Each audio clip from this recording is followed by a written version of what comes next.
बिस्मिल्लाहिर्रहमानिर्रहीम, अस्सलाम वालेकुम। मैं हूं आपके साथ अशफाक इसहाक सत्ती और प्रोग्राम है आपका जाना माना और पहचाना बाखबर सवेरा।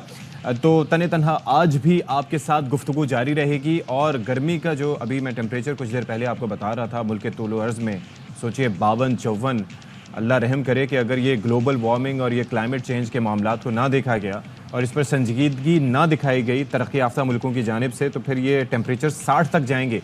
जस्ट इमेजिन कि अभी भी ये temperatures are on the rise और फिर उसके बाद आगे सूरत हाल मज़ीद ख़राब होने का अंदेशा है। तो ये जो मुल्क के जो दूर अफ्तादा इलाके हैं, बिलखुसूस हम देख रहे हैं अंदरून सिंध सूरत हाल काफ़ी तशवीशनाक है। अच्छा, फिर ये सोचिए कि सर्दियों में हमारा मामूल क्या होता है। सर्दियों में हम बात करते रहते हैं यहीं पर बैठ के एयर क्वालिटी इंडेक्स की कि जी फ़ज़ा कितनी आलूदा है, कितनी हम देख रहे हैं कि PM2 पार्टिकल्स जो हैं वो कितने ज़्यादा बढ़ते चले जा रहे हैं। और गर्मियों में हम हब्स की शिकायत करते रहते हैं, बारिश ना होने का रोना रोते रहते हैं। और फिर उसके बावजूद हम आपको ये भी बताते रहते हैं कि आप उनसे किस तरह से निमट सकते हैं। ज़ाहिर है कि हमारे मॉर्निंग शो में इस बारे में खासा ख्याल रखा जाता है कि आपकी सेहत से मुताल्लिक और आपको मुख्तलिफ जो मसाइल हैं उससे नबर्द आज़मा होने के लिए हम गाइड करते रहें। और ऐसे में हम कहते हैं कि जी गर्मियों में ये फल खाएँ, ये करें, वो करें। और ख़ास तौर पर जो है वो मशरूबात का इस्तेमाल जो है वो ऐसे मशरूबात इस्तेमाल करें जो आपको तरोताज़ा रखें। लेकिन वो कहते हैं कि चिराग तले अंधेरा और औरों को नसीहत खुद मियाँ फजीहत। यहाँ पर जनाब मैं ब्लैक कॉफ़ी लेके बैठा हुआ हूँ। वो कहते हैं ना कि छुट्टी नहीं है मुंह को ये काफिर लगी हुई कि ये ब्लैक कॉफ़ी ना हो तो आंखें खुलना मुश्किल हो जाती हैं। बहरहाल क्या मैंने काफ़िया किया, वाह वाह वाह वाह। अब जनाब बाकायदा तौर पर प्रोग्राम का आगाज़ किए देते हैं और एक अच्छी खबर आपसे शेयर करते हैं। वो अच्छी खबर है वो एक बिछड़ी हुई बच्ची जो कि अपने माँ बाप से पिछले 4 माह से बल्कि ज़्यादा अरसे से अपने माँ बाप से दूर थी, वो बच्ची अपने वालिदैन को मिल चुकी है। और ये 14 अगस्त का वाक़या है। आप सोचिए कि इस बात को तकरीबन अब एक साल से कुछ कम अरसा होने को है और वो बच्ची अपने माँ बाप से बिछड़ गई थी। और इस सिलसिले में ARY न्यूज़ ने बहुत काविशें की, कोशिशें की और अपना भरपूर किरदार अदा किया। और ये बच्ची जो है वो 14 अगस्त को नुमाइश चौरंगी से लापता हुई थी और अभी ये पता चला कि ये बच्ची जो है वो यहाँ पर सुरजानी के इलाके से पाई गई है। अच्छा, ये मैं बेसिकली बता रहा था कि 4 माह का अर्सा नहीं हुआ, बल्कि जिस ख़ानदान के पास से बच्ची मिली है उसके पास से ये बच्ची 4 माह से मौजूद थी। अच्छा, बच्ची अपनी वालिदा को पहचान नहीं सकी। बच्ची ने अपना नाम ज़ैनब फ़ातिमा बताया क्योंकि बाद में जो है वो ज़ाहिर है कि उसका नाम चेंज कर दिया गया था। और ये छोटे बच्चों के साथ ये बड़ा होता है कि उनकी मेमोरी चूँकि डेवलप हो रही होती है तो आहिस्ता आहिस्ता उसको इंशाल्लाह चीज़ें याद आएंगी।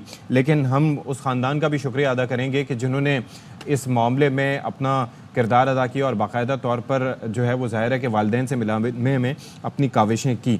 अच्छा, ये दूसरा एक ख़ानदान था जिससे मुतालिक बताया जा रहा है कि उन्होंने इस बच्ची को कैद कर रखा था और इस बच्ची को फ़रोख्त भी करना चाहते थे। और इस हवाले से अगवाकारों की शनाख्त भी हो चुकी है सीमा और समीर के नाम से। और ये बताया जाता है कि इन्होंने भी काफ़ी टाइम तक इस बच्ची को अपनी क़ैद में रखा था। अच्छा, आयशा की बाजियाबी की इत्तला जो ही मिली तो फिर उसकी वालदा वहाँ पर थाने में पहुँच गई और फिर वहाँ पर भी हमने देखा कि बड़े खुशगवार मनाजिर देखने में मिले। अच्छा, SSP सेंट्रल ज़ीशान सिद्दीकी ने इससे मुताल्लिक क्या कहा है, पहले आपको ज़रा वो दिखा देते हैं। आंटी को कुछ नंबर से कॉल्स आई कि जी हम जानते हैं कि आपकी बच्ची किधर है।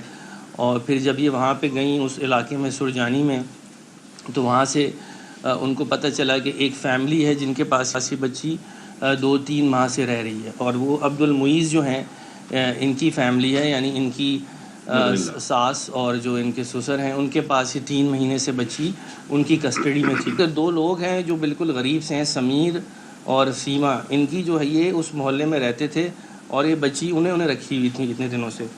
अब पुलिस जो है इसमें ज़ाहिर है तफ्तीश इसमें सोल्जर बाज़ार की पुलिस कर रही है। लड़की हमें रिकवर हो गई है और ये अब हम इनको इसके पेरेंट्स के हैंड ओवर भी कर रहे हैं। ऑल राइट जी, तो ये आपने देख लिया SSP साहब का बयान। और इसमें मज़ीद फर्दर अपडेट्स क्या हैं ये ज़रा बात कर लेते हैं और बात करने के जानने की कोशिश करेंगे। ज़ाहिर है वालिदैन के लिए इससे अच्छी बात क्या हो सकती है कि उनको उनकी बिछड़ी हुई बच्ची मिल गई। ज़ाहिर है कि औलाद का खो जाना, एक दिन के लिए भी औलाद आपकी नज़रों से दूर हो जाए या आप उसको देख ना पाएँ तो जो कैफियत होती है, और कहा यह जाता है कि इंसान को इस दुनिया में सबसे ज़्यादा जो मोहब्बत होती है वो अपनी औलाद से ही होती है। अच्छा, बच्ची जब मिली तो उसके बाद वालिदा का क्या रिएक्शन था, उनके क्या तासुरात थे, आपको ज़रा बताते हैं। हमारे पास कॉल आई कि फला बच्ची हमारे पास है, आप आके ले जाएं। तो हम फ़ौरन आए, बच्ची अपनी ले गई। बच्ची हमें देख के फ़ौरन पहचान गई, फ़ौरन मेरे गले से लग गई, मम्मा मम्मा करते हुए आ गई। हमारे साथ एयरवाई वालों ने बहुत ज़्यादा कोऑपरेट किए, बहुत ज़्यादा मैं आपकी शुक्रगुजार हूँ। ख़ास तौर पे एयरवाई सलमान लोधी साहब का बहुत ज़्यादा शुक्रगुजार हूँ कि इनकी हर कोशिश हमारे लिए अच्छी साबित हुई है। अल्लाह इनको अजर और सवाब दे और तरक्की। चलें जी, तो जिस तरह से उन्होंने हमारे साथी सलमान लोधी का भी शुक्रिया अदा किया इस मामले पर, ज़ाहिर है कि ARY की तरफ से वो इस मामले को देख रहे थे और इस मामले पर उनको फैसिलिटेट भी कर रहे थे, तो इसी बाबत ये मुमकिन हो पाया। तो हमारे साथ इस वक्त गुफ्तगू के लिए मौजूद है नज़ीर शाह, जो इस मामले को अब देख रहे हैं। उनसे ज़रा जान लेते हैं कि ये तो बच्ची तो बरामद हो गई, एक बाज़याब हो गई या फिर बिछड़ी हुई जो थी अपने घर वालों से मिल गई, लेकिन फ़र्दर क्या केस में अपडेट्स हैं ये उनसे ज़रा जानने की कोशिश करेंगे, क्योंकि ये मामला ऐसा नहीं है सिर्फ ज़ाहिर है कि अगर बच्ची अगस्त में बिछड़ने के बाद अब तक इसी ख़ानदान के पास रह रही होती तो फिर मामला कुछ और होता, फिर ज़ाहिर है कि सूरत हाल कुछ और होती, लेकिन इस घर वालों से पहले किसी और के पास मौजूद थी, वो सीमा और समीर जिनका नाम लिया जा रहा है, और वो फिर ये भी बताया जाता है कि वो उनको बेचना भी चाहते थे इस बच्ची को। तो क्या असल में कहानी है ये हमें नज़ीर शाह बताएंगे। नज़ीर शाह, आपने तहकीक की, ये बड़ी खुशाइंद बात है कि बच्ची अपने वालिदैन तक पहुंच गई, लेकिन इस 10 माह के अरसे में तकरीबन क्या कुछ हुआ, बच्ची कहाँ कहाँ रही? बिल्कुल देखें, ये 14 अगस्त को मज़ार कायद पर गवर्नर सिंध की जानिब से एक इवेंट किया जा रहा था, अच्छा। जिसमें शिरकत के लिए ये जो नन्ही आयशा ये अपने वालिदैन समेत आई थी, और वहाँ से जब वो निकले तो वो अचानक से उन्होंने देखा बच्चों के साथ ये लापता हो गई थी, जिसका मुकदमा सोल्जर बाज़ार थाने में दर्ज करवाया गया था। और इसी दौरान इस बच्ची की तलाश जारी रही, बहुत इसको ढूंढा गया, 1 माह 2 माह 4 माह गुजरते गए। सबसे ज़्यादा इस बच्ची की बाजियाबी के लिए और लापता होने पर ARY न्यूज़ ने आवाज़ उठाई, कई मरतबा मीडिया के ज़रिए पुलिस को और मुतल्लिका अदारों को जगाने की कोशिश की गई कि वालिदैन बेहाल है, इस बच्ची को तलाश किया जाए। कल रात को अचानक से खबर आई कि इस बच्ची को सुलझानी के इलाके से बाजियाब कराया गया है, और सीमा और समीर नाम के 2 मुलजमान को उसमें गिरफ़्तार किया गया। और पुलिस जो SSP सेंट्रल ज़ीशान सिद्दीकी हैं, उन्होंने ये इंकशाफ किया कि अब्दुल मुइज़ नामी शख्स है जो बच्ची को लेकर अजीज़ाबाद थाने पहुंचा था, जिसका कहना था कि 3 से 4 माह चंद माह कबल उसको ये सीमा और समीर यहाँ पर घर पर छोड़कर गए थे, और उन्होंने उसको बहुत बुरे हाल में रखा हुआ था, ना खाने को देते थे, ना पहनने को कपड़े देते थे, और मुबैयन तौर पर ये वो अगवाकार हैं जो इस बच्ची को साथ ले गए थे। लेकिन असल हकायक जब ये तफ्तीश होगी, क्योंकि ये पहला मरहला था जो कामयाबी से हो गया कि बच्ची बाजियाब हो गई है, अब दूसरे मरहले में इनके जो दोनों गिरफ्तार मुलजमान खातून, मुबैना मुलजमान कहूँगा क्योंकि अभी तफ्तीश होना बाकी है, वो बताएंगे कि वो बच्ची को क्यों लेकर गए थे, क्या वाकई में वो उसको फरोख्त करना चाहते थे। तो नज़ीर शाह, एक और चीज़ भी है ना कि ये भी गुत्थी ज़रा सुलझेगी कि उनसे इनके पास कैसे ये बच्ची आई, ज़ाहिर है कि वो इतनी स्विफ्टली कैसे आई, ज़ाहिर है कि ये फैमिली नहीं थे, कैसे इन्होंने उस बच्ची को एक्सेप्ट कर लिया, ये कुछ पता चल सका इनको भी? क्या थोड़ा सा उस जो अब्दुल मुइज़ है, बिल्कुल जो अब्दुल मुइज़ है उसने यही बताया कि इनको जब बच्ची हवाले की गई तो ये दोनों लेकर गए थे, इसी की निशानदेही पर गिरफ्तारी की गई है। और यही बात इब्तिदाई तौर पर पता चली है कि ना ये बच्ची को खाने को देते थे, ना पहनने को देते थे, और बहुत बुरे हाल में रखा हुआ था। तो इब्तिदाई तौर पर तो यही शुबा की जाहिर है कि ये मुबैना तौर पर अगवाकार ही है, लेकिन हो सकता है इनको भी बच्ची कहीं मिली हो, इन्होंने कोशिश की अपने पास रखने की, लेकिन जब वो उसको ना रख पाए तो उन्होंने किसी को हवाले कर दिया, क्योंकि हमारे सामने ऐसा कोई केस आया नहीं है कि किसी ने अगवा किया और उसके बाद उसने जाकर बच्ची किसी और को रखने के लिए जाहिर है, क्योंकि अगर किसी ने अगवा किया होता तो वो उसे किसी रास्ते पे छोड़कर चले जाता। ये बड़ी अच्छी बात की आपने नज़ीर शाह कि स्पेकुलेशन पर बात नहीं करनी चाहिए। हमारे यहाँ ये एक मामूल बन चुका है कि लोग जो है वो सिर्फ स्पेकुलेशंस करते रहते हैं और जब तक खबर का पता नहीं होता तो वो इस तरह से बात करते हैं। लेकिन अच्छी बात यह है कि आप अभी इस बारे में मोहतात रद्द-ए-अमल दे रहे हैं, तो ज़ाहिर है मज़ीद तहकीक पुलिस करेगी तो फिर चीज़ें सामने आ जाएंगी, तो लोगों को भी इस मामले में मोहतात रद्द-ए-अमल देना है। Thank you so much Nazir Shah for being with us. बहरहाल खुशाइंद बात यह है कि ये बच्ची अपने वालिदैन के पास पहुँच गई है, और यकीन कीजिए कि इससे बढ़कर माँ बाप के लिए कुछ नहीं होता। लेकिन अगर घर के मामला ठीक ना हो, अगर वालिदैन में लड़ाई झगड़ा रहता हो और वो फिर मामलात ख़राबी तक पहुंच जाएं और इस हद तक ख़राबी हो जाए कि जो वो कहते हैं कि पॉइंट ऑफ नो रिटर्न तक मामला पहुंच जाए, तो फिर उसके अंदर सबसे ज़्यादा जो सफ़र करते हैं वो माँ बाप सफ़र नहीं करते, वो बल्कि सफ़र करते हैं बच्चे। और आप ये सोचिए, अब अगली जो मैं ख़बर आप तक पहुंचाने जा रहा हूँ, दिल खून के आंसू रोता है, क्योंकि मसला सारा ये है कि ये मासूम बच्चे जो होते हैं वो उनका सारा मुस्तकबिल, उनकी सारी ज़िंदगी अपने माँ बाप के तवस्सुत से ही होता है। लेकिन यहाँ पर जो वाक़या है ये बेसिकली भावलपुर का इलाका है, मुसाफिर खाना। यहाँ पर मियाँ बीवी के झगड़े में 2 मासूम बच्चियों की जान चली गई। अच्छा, मुलज़िम ने 5 और 3 साल की बेटी को कत्ल करके गिरफ्तारी दे दी और पुलिस मुलज़िम की बीवी की दरख्वास्त पर अदालती हुक्म लेकर बच्चियां बरामद करने गई थी।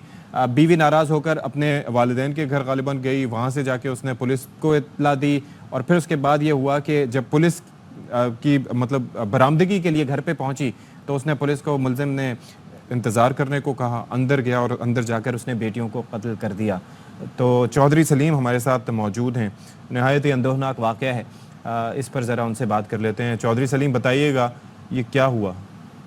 जी बिल्कुल, ये अफसोसनाक वाक़या थाना मुसाफिर खाने की हदूद में पेश आया है, जहाँ पे सरफराज नामी एक शख्स है, उसकी बीवी आसिया बानो है।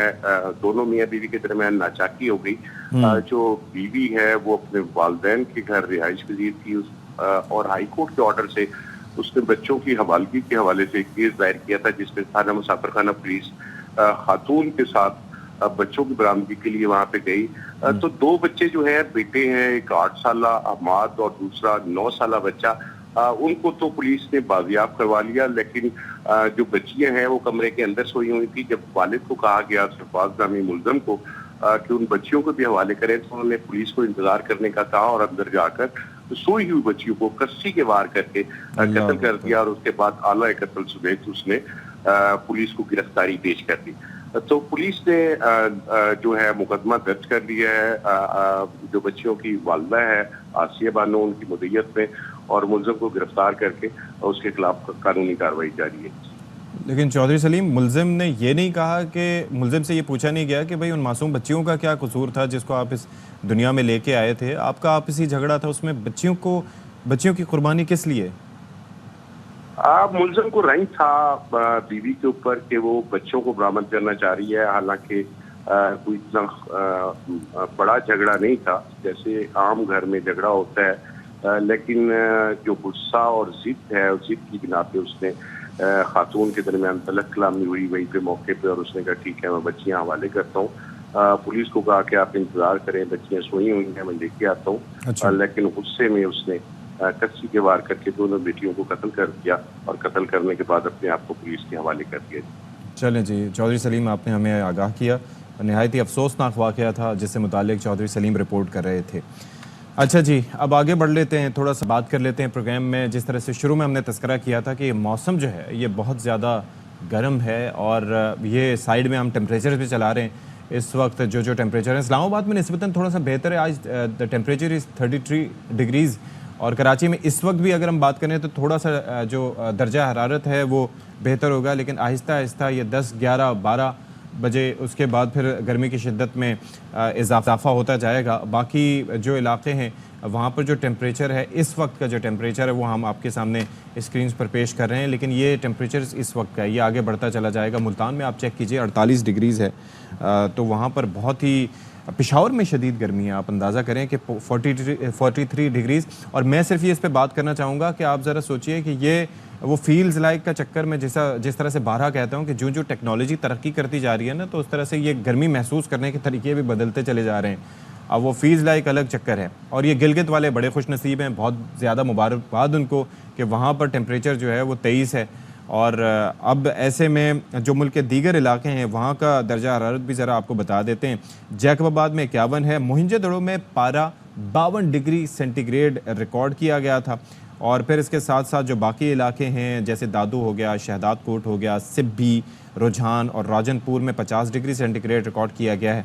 और बाकी ये है कि ये बताया जा रहा है कि कराची की मिसाल ले लें, जिस तरह से मैं वो फील्ड टाइप वाला चक्कर कर रहा था, तो आप ये देखिए कि कराची में 36 डिग्री सेंटीग्रेड रिकॉर्ड किया गया, लेकिन शिद्दत जो है वो 43 डिग्री तक महसूस की गई। अब ज़रा सोचिए कि मोहिंजोदड़ो में अगर पारा 52 डिग्रीज़ है तो उसकी फील्ड लाइक क्या होगा, यानी कि वो 56-57 तक ही होगी ना, वो कम तो होने से रही। अच्छा, फिर उसके साथ मौसम का हाल जो बताने वाले हैं वो ये भी कहते हैं कि मई के बाद जून में भी गर्मी जोबन पर होगी। और ऐसे में अब कराची के हवाले से हम बात कर लेते हैं और वहाँ पर ज़रा बता दें आपको कि गर्मी की शिद्दत में मज़ीद इजाफा हो सकता है। और माहिरीन मौसमियात के मुताबिक ये कहा जा रहा है कि रवां हफ्ता साल का गर्म तरीन हफ्ता रह सकता है। अल्लाह अकबर। और साथ ही ये कहना है कि मंगल से जुमेरात तक शहर का ज़्यादा से ज़्यादा दर्जा हरारत 40 से 42 डिग्री सेंटीग्रेड तक भी पहुंच सकता है। अच्छा, ऐसे में तिब्बी माहिरीन ने भी मशवरे दिए हैं कि घर से बाहर निकलने से गुरेज करें बिला ज़रूरत, और ठंडे पानी का इस्तेमाल करें और हल्के कपड़े पहने। अच्छा, इसके साथ साथ जो बच्चे जो हैं वो आपको देखें कि वो मासूम फूल से बच्चे सुबह सवेरे स्कूल जाते हैं और उसके बाद सुबह जाना तो चलें ठीक है, लेकिन जब वो दोपहर में वापस आते हैं तो उस वक्त गर्मी की शिद्दत काफ़ी बढ़ जाती है। ऐसे में वफाकी दारुल-हुकूमत और खैबर पख्तूनख्वा में सरकारी स्कूलों के औकात कार तब्दील कर दिए गए हैं। केपी की बात करें तो वहाँ पर सूबे भर में स्कूल सुबह 8 बजे के बजाय 7 बजे खुलेंगे। प्राइमरी स्कूल्स में छुट्टी 11 बजे, जबकि मिडिल, हाई और हायर सेकेंडरी स्कूल्स की छुट्टी 12 बजे होगी। अच्छा, वफाकी वजारत तालीम ने इस्लामाबाद के स्कूल औकात में मज़ीद कमी कर दी है और सेक्रेटरी तालीम का कहना है कि स्कूल सुबह 7:30 से 11:30 तक खुलेंगे। इससे पहले ये औकात कार सुबह 7:30 से दोपहर 1 बजे तक के लिए थे। तो इस पर अब जिस तरह से हम बात कर लेते हैं ना, मौसम का हाल बताने वाले क्या कहते हैं, तो आखिर में ज़रा अब बात कर लेते हैं। चीफ मेट्रोलॉजिस्ट सरदार सरफराज साहब हमारे साथ मौजूद हैं। सरदार सरफराज साहब, ज़रा बताइए कि हम तो वैसे ही घबराए हुए हैं, अब ये कहा जा रहा है, प्रेडिक्ट किया जा रहा है कि सिंध में शदीद गर्मी है और गुज़िश्ता साल के मुकाबले में मज़ीद गर्मी पड़ रही है, आखिर वजह क्या है इसकी? देखिए, गर्मी मई और जून तो ज़ाहिर है गर्म तरीन महीने होते हैं, तो इसमें पूरे पाकिस्तान में ख़ासकर मैदानी इलाकों में शदीद गर्मी पड़ती है। मई के आखिरी जो 12-14 दिन होते हैं इसमें अमूमन, और बुनियादी या इमीडिएट वजह तो यही है कि जो इस वक्त अपर एटमॉस्फेयर में कोई 15 से 18,000 फीट की जो बुलंदी है, वहाँ पर एक हवा का हाई प्रेशर बना हुआ है। उस हाई प्रेशर के नतीजे में एयर नीचे सबसाइड करती है, कंप्रेस करती है, तो यूँ गर्मी पैदा होती है सरफेस पर। तो बुनियादी वजह तो ये है। ओवरऑल आप देखें तो एक दूसरी वजह जो है ना, ग्लोबल क्लाइमेट चेंज है, जैसे उसके नतीजे में ज़ाहिर है कि अब हर आने वाला साल पिछले साल के मुकाबले में गर्म साबित हो रहा है। फिर एक और वजह हम ये भी कह सकते हैं कि चूँकि पिछला ईयर जो गुजरा है वो अल्नीनो ईयर गुजरा है। अल्नीनो ईयर जो होता है वो अल्नीनो जो बुनियादी तौर पर पैसिफिक ओशन के दर्जा जब मामूल से ज़्यादा होते हैं, तो उससे जो अगला साल होता है, जैसे 2015-16 में अल्नीनो था तो 16 गर्म तरीन साल साबित हुआ था, और 2016 को फिर 2023 ने एक तरह से क्रॉस किया। 2023 अब तक का गर्म तरीन साल है, और अभी तक 2024 के जितने 4 महीने गुजरे वो भी अपने करस्पॉन्डिंग प्रीवियस जो जनवरी के मुकाबले में, फरवरी के मुकाबले में, मार्च और अप्रैल के मुकाबले में गर्म तरीन गुजरे हैं। तो एक इम्कान ये भी है कि 2024-2023 के बराबर गर्म साबित हो या फिर उसको क्रॉस कर जाए। तो एक वजह वो अल्नीनो वाला फैक्टर भी है कि ऑलरेडी इतनी हीटिंग फ़िज़ा में जा चुकी होती है कि उसके बायस गर्मी ज़्यादा पड़ती है। अच्छा, मजबूरी तौर पर आने वाले दिनों में गर्मी ज़्यादा पड़ेगी या फिर कुछ उसमें कमी भी देखी जा सकती है? देखिए, ये जो लहर चल रही है गर्मी की, ये तो पिछली 19 या 20 मई से ऑनवर्ड चल रही है। पंजाब के बेशतर इलाके, सिंध के बेशतर इलाके शदीद गर्मी की लपेट में। ये अगले 2 दिन मज़ीद इसी तरह से सीवियर हीट वेव कंडीशन हैं, यानी 27 या 28 मई तक कह लें। तो इसमें 2 दिन मज़ीद बहुत तेज़ गर्मी, और उसके बाद फिर ग्रेजुअली इसमें कमी आएगी। 1 या 2 डिग्री का फ़र्क आ सकता है, लेकिन स्टिल हीट वेव कंडीशंस ही होंगी। गर्मी होगा जून के पहले हफ्ते तक स्ट्रेच करती हुई या प्रोलॉन्ग करती हुई दिखाई देती है। 4 या 5 जून तक इसी तरह से गर्मी पड़ती रहेगी इन तमामी एरियाज़ में, सिंध के तमाम डिस्ट्रिक्ट्स में, और उसमें साउथ पंजाब के तमाम डिस्ट्रिक्ट, और इसी तरह बलूचिस्तान के जनूबी जो डिस्ट्रिक्ट्स हैं इनमें, और मशरकी अजला हैं जो बलूचिस्तान के इन इलाकों में। अच्छा, पारे के हवाले से भी कहा जा रहा है कि 42 डिग्रीज तक नेक्स्ट वीक जा सकता है, तो ये मज़ीद टेम्परेचर कितना राइज हो सकता है मज़ीद? देखिए, कराची में अभी तक यानी उस हीट वेव जो बाकी सिंध के एरियाज़ में चल रही है उससे बचा हुआ था कराची, क्योंकि सी ब्रीज़ एक तरह से चलती रही थी। सी ब्रीज़ में कोई ऐसा ब्रेक नहीं आया था, कोई इसमें रुकावट नहीं बनी थी, गो कि हॉट एंड ह्यूमिड वेदर ही चल रहा है। तो अगले जो 3 दिन होंगे, बिलखुसूस आखिरी 3 दिन इस महीने के, यानी 29, 30 और 29 से 31 मई, उस दौरान में गर्मी की लहर जो है ये फैलती हुई कराची तक को अपनी लपेट में ले सकती है। तो कराची में पारा जा सकता है 40 और 42 के दरमियान उन 3 दिनों में। अच्छा, वैसे जब गर्मी ज़्यादा पड़ती है मुल्क के मुख्तलिफ हिस्सों में तो थोड़े से आसार होते हैं, यानी कि पंजाब की साइड की बात करें तो कहा जाता है कि गर्मी हो रही है, हब्स हो रहा है, बारिश हो जाएगी। यहाँ पर कुछ ऐसा इम्कान है वैसे? नहीं, कराची में अभी कोई बारिश का इम्कान नहीं, बल्कि पूरे सिंध और बल्कि बेशतर इलाकों में जहाँ जहाँ गर्मी पड़ रही है, पंजाब के मैदानी इलाके, बलूचिस्तान के मशरकी अजला, जनूबी अजला और इसी तरह से सिंध भर, यहाँ कोई अभी तक बारिश का इम्कान नहीं है। लग रहा है कि अगले जून के भी शुरू के दिन यहाँ कोई अनलेस के अचानक कोई डेवलपमेंट हो जाती है कोई लोकल, तो फिर हो सकती है। अदरवाइज़ कोई ऐसी बारिश देने वाली हवाएं करीब करीब नहीं है कि जो इस इलाके को मुतासर करें या फिर बारिश हो और गर्मी की शिद्दत में कमी आए। शुमाली जो इलाका जाता है, शुमाल मशरकी आपका पंजाब का एरिया है, सियालकोट और ऊपर जेलम और फिर इस्लामाबाद और उसके शुमाल में नॉर्थ का जो इलाका है, और इसी तरह से केपी के शुमाली इलाके और गिलगित बल्तिस्तान और कश्मीर, वहाँ पर कुछ बारिश का इम्कान हो सकता है। अच्छा। जून के 5 या 6 जून को, 5 और 7 जून के दरमियान 5 या 6 जून के बाद ही जो होगा वो होगा। बहुत शुक्रिया सरदार सरफराज साहब। आज तो मायूसी है और आपके चेहरे पे वैसे जो मुस्कुराहट नज़र आती है आज वो नज़र नहीं आई बिकॉज ऑफ द मौसम। और हम भी तशवीशनाक अंदाज में ही आपसे सवाल करते रहे क्योंकि वैसे उम्मीद थी कि शायद कुछ मौसम बेहतर हो जाए, लेकिन हमारे खासा रहा है कि हमने हमेशा कोशिश ये की है कि मौसम जो है वो ज़ाहिर है कि एक तो हमारे मिजाज पर भी असर डालता है, दूसरा ये है कि हमारी सेहत पर भी असर डालता है। और इंसान का जो जिसमें सबसे बड़ा ऑर्गन है जो हमें तमाम तर मसाइल से बचाता है, मौसम की शिद्दत से, हिद्दत से, हर चीज़ से, सर्द मौसम हो, गर्म मौसम हो, वो है स्किन। और स्किन जो है वो ज़ाहिर है कि सबसे ज़्यादा उसके ऊपर असर होता है मौसम की शिद्दत का। तो उसको हम कैसे महफूज रख सकते हैं, कैसे बचा सकते हैं, क्योंकि नहाना कब है, कितना नहाना है, मतलब कम नहाएंगे तो उससे भी बालों को सही से साफ़ नहीं करेंगे तो सीबम वगैरह 10 तरह के मसाइल होते हैं जिनका अहाता मैं कम अज़ कम नहीं कर सकता।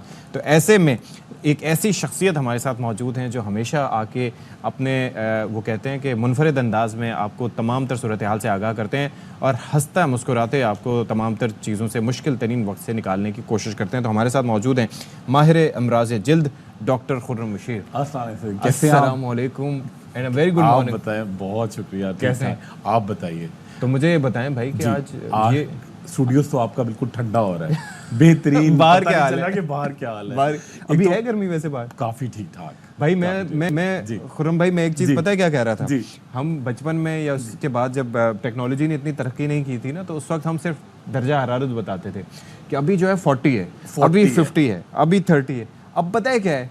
अब है कि जी 30 फील्स लाइक 40। अबे यार ये क्या करे बंदा? ये नई और टेंशन में डाल दिया, और टेंशन में देखिए पहले नेचुरल इतना दर्जा हरारत है, लोग भी सुकून में होते थे, थोड़ा दरख्त भी ज्यादा थे, ग्रीनरी थी और सड़कों की हालत जो थी वो कुछ बहुत बेहतर थी।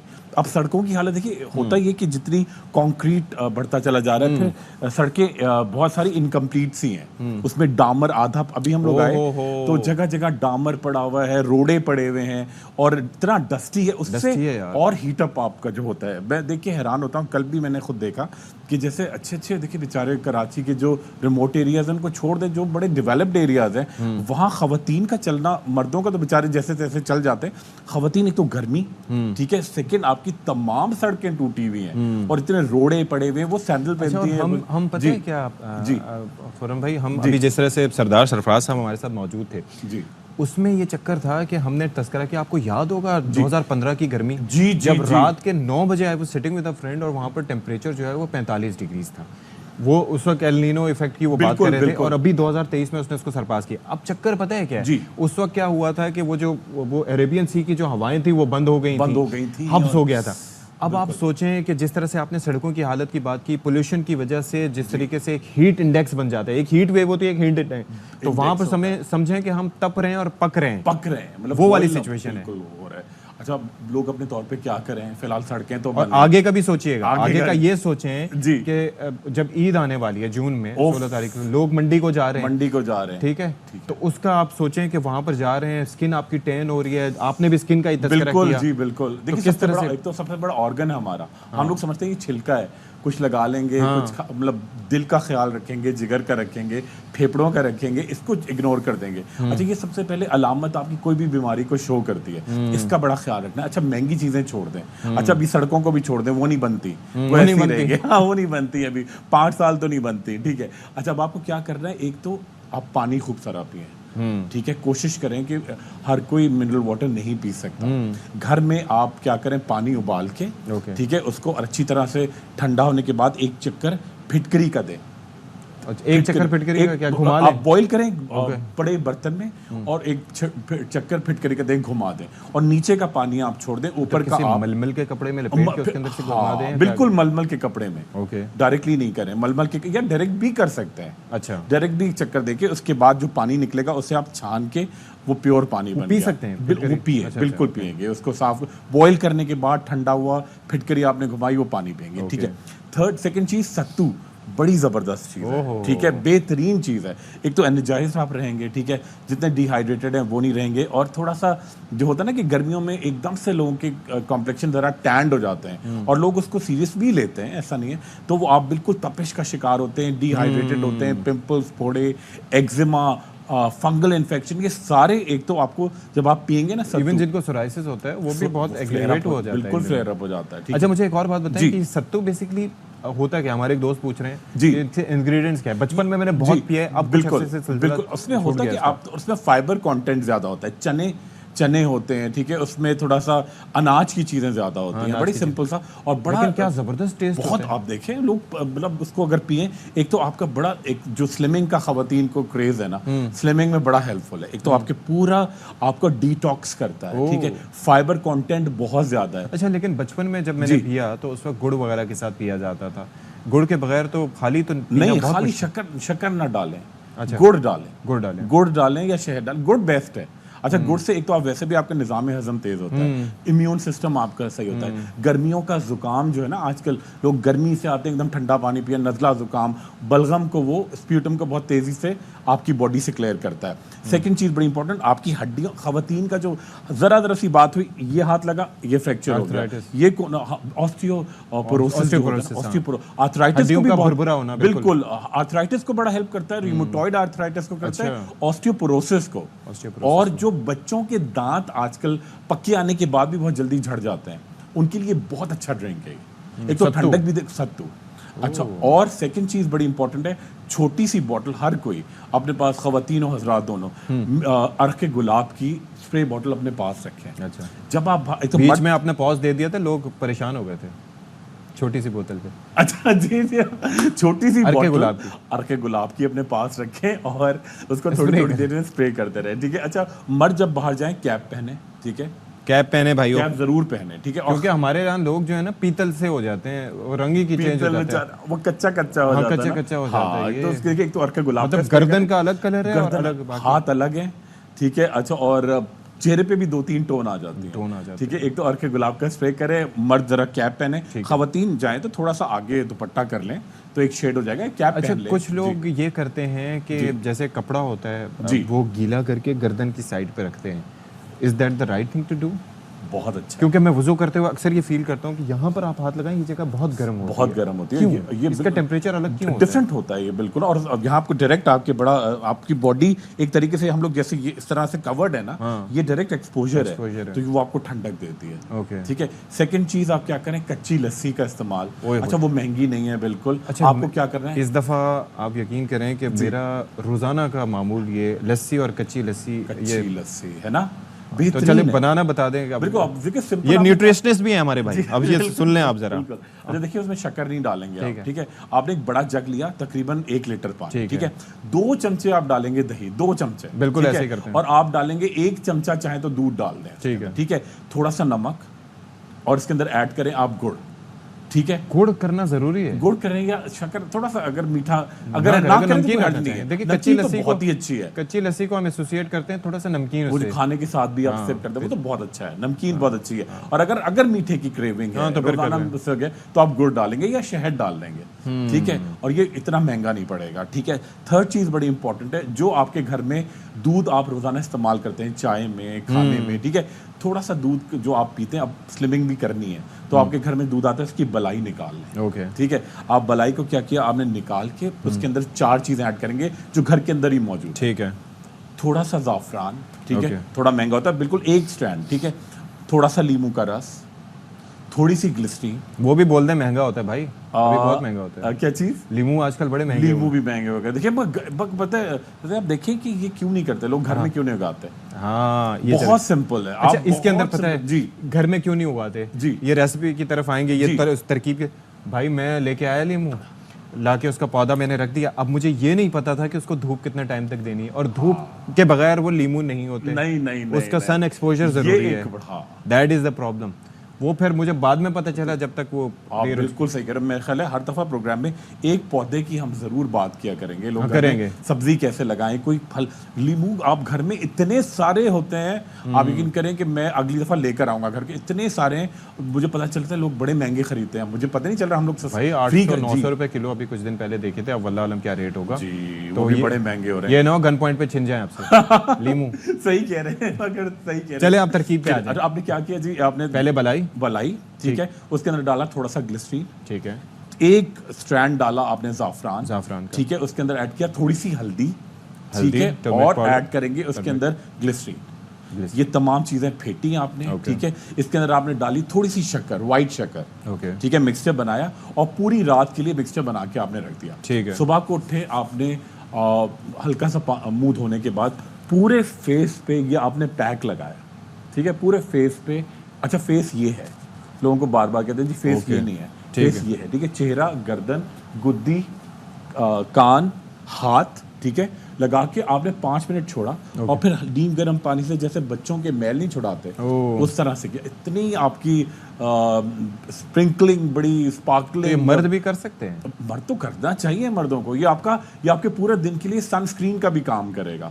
दूध जो है उससे बेस्ट सनस्क्रीन कोई नहीं है। लेकिन आपने बलाई का तस्करा किया ना, तो उसके अंदर फिर आप ये सोचिए कि ये जो दाढ़ी में से निकालना, उसके लिए एक बड़ा नहीं, दाढ़ी जरा स्पेयर कर लेना, बचा दें उसको, दाढ़ी बचा के करें ना। अच्छा, वो तो वैसे ही धूप से वैसे ही बच जाती है स्किन। ये बड़ी ब्लेसिंग है एक तरीके से। एक तो ये आपकी कंटूरिंग करती है और बहुत सारी आपको इन्फेक्शन से बचाती है। और साथ ही ये भी बता दें कि जाहिर है कि पसीने में इसको भी क्लीन करना बड़ा ज़रूरी होता है, तो उसका भी तरीक़ाकार हमें बताइए, क्योंकि यहाँ तक पानी नहीं पहुँचता, तो फिर ये जाहिर है कि ज़रूरी है। गर्मी में पसीना आए तो वो फिर भाई आप शैम्पू या फिर आंवले के जो साबुन होते हैं, आंवले की साबुन ले, तो अगर आप आजकल जो हालात है ना, क्योंकि रोजाना शैम्पू करना पड़ता है आपको, ठीक है। अगर स्पोर्ट से आते हैं, बाहर आते हैं, और वही हमने पहले सड़कों की बात की, हर सड़क पे इतनी मतलब या तो टूटी हुई है या गटर है या रोड़े पड़े हैं। तो वो तमाम कॉम्बिनेशन के बाद जब आप घर जाते हैं उस मिट्टी फिर में, आप भूत बन के जाते हैं। आप भूत बन के जाते हैं। और अगर आप बालों को एक दिन ना धोएं तो इसमें एक तो बहुत जल्दी डैंड्रफ आती है। एक चीज़ मुझे बस बता दें जी, वो ये है कि कोई आसान सा, सस्ता सा सनस्क्रीन, कोई ऐसा जो कोई टोटका इसका मिल सकता है जो खुद बना सकता है? वो बिल्कुल मिल सकता है। आपने क्या किया जी? पेन निकाल लें जी सारे। बिल्कुल जी, घर के अंदर बनेगा आपका, ठीक है। अच्छा, आपने क्या किया? सबसे पहले आपने एक पूरे महीने के लिए आपका सनस्क्रीन बनेगा, और बहुत लिक्विड वो वाला नहीं होगा जो आपको लगाने से बहुत गर्मी आती है और टप टप पसीना बहता है, बिल्कुल भी नहीं।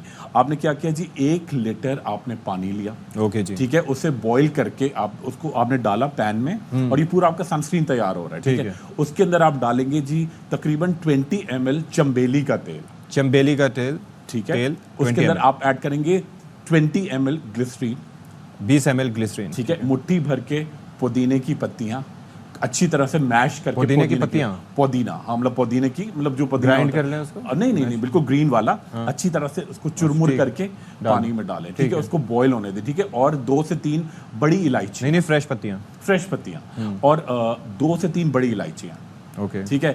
इनको आपने खूब अच्छी तरह से, कावा भी पी सकते हैं इसका? नहीं, बिल्कुल पी सकते हैं, मगर आपने, क्योंकि इसके अंदर थोड़ा चंबेली का तेल है, इसलिए नहीं पिएंगे। ये बड़ा इंपॉर्टेंट है, लोग चंबेली के तेल का नाम पीजिएगा, ठीक है। तो चंबेली का तेल, ठीक है। और ये तमाम चीजें आपने एक बना के एक बड़ी बोतल में तैयार कर ली, ठीक है। और आप इसको एक तो आपने 2 आपको काम, छोटी बोतल लेना पड़ेगी, एक तो अर्के गुलाब की बोतल है, ठीक है, और ये दूसरी बोतल ये है, ठीक है। आप क्या करेंगे? खवातीन के लिए भी बहुत अच्छा है। सबसे पहले आपने वो दूध वाली रेमेडी की, ठीक है। उसके बाद आपने फेस वॉश करके, खवातीन जब तैयार होने लगे तो पहले पूरे चेहरे पे ये स्प्रे करें, ठीक है। हल्का सा आप उसको टिश्यू से वाइप ऑफ कर लें और उसके ऊपर आप मेकअप करें, ठीक है। तो एक तो आपका पूरा जो है आपको सन प्रोटेक्शन होगी।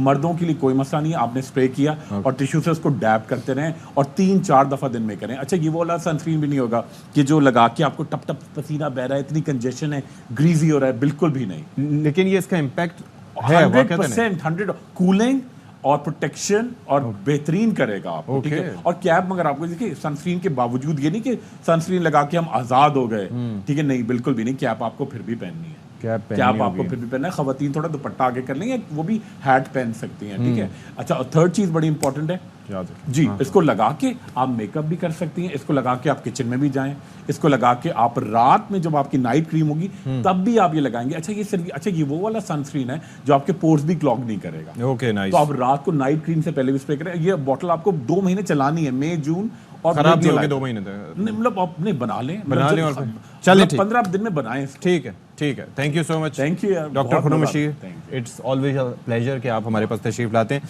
बहुत खुशी हुई आपसे बात करें एक बार फिर से। अच्छा जी, यहाँ पर एक खबर है, काफ़ी देर से हमारा इंतजार कर रही है, लेकिन जाहिर है कि ये बड़ी मुफीद बातें थी जो गर्मियों में आपको बताना ज़रूरी थी। तो अब हमें जो ज्वाइन कर रहे हैं शोएब निज़ामी साहब, और ख़बर बेसिकली ये है कि पाकिस्तान में मुराद याफ्ता तबके से टैक्स की मुनसिफाना वसूली होनी चाहिए। ये IMF की जानिब से एलामिया जारी किया गया है, और एलामिया में मज़ीद क्या कहा गया है ये शोएब निज़ामी साहब बताएंगे। जी, पाकिस्तान और IMF के दरमियान जो बातचीत हुई थी वो 13 से 23 मई तक हुई थी।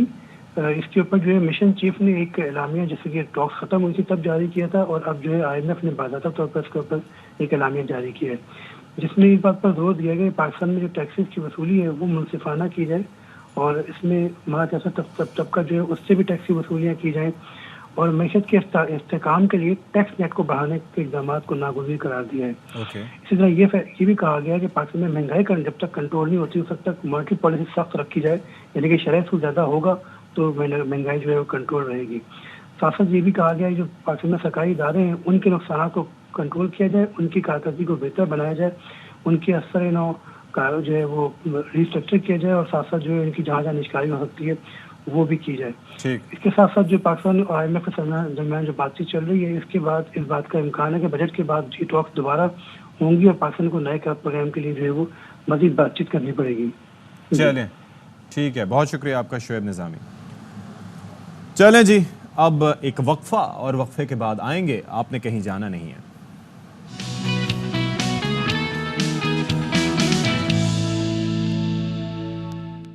पर अगर अफवाज पाकिस्तान चौकन्ना ना हो, हमारे पाक फ़ौज के जवान वहाँ पर अपनी आंखें खुली रख के अपने घर वालों से दूर, अपनी फैमिली से दूर, अपनी जान हथेली पर रखकर दिन रात 24 घंटे राउंड द क्लॉक जागते हुए मुश्किल वक्त का और ख़ास तौर पर मुश्किल हालात का सामना करते हुए अगर वो ना जाग रहे हों तो किस तरह से हमारी हिफाजत मुमकिन होगी, क्योंकि हमें हर मुहाज पर दुश्मन की जानिब से ख़तरा लाहक है।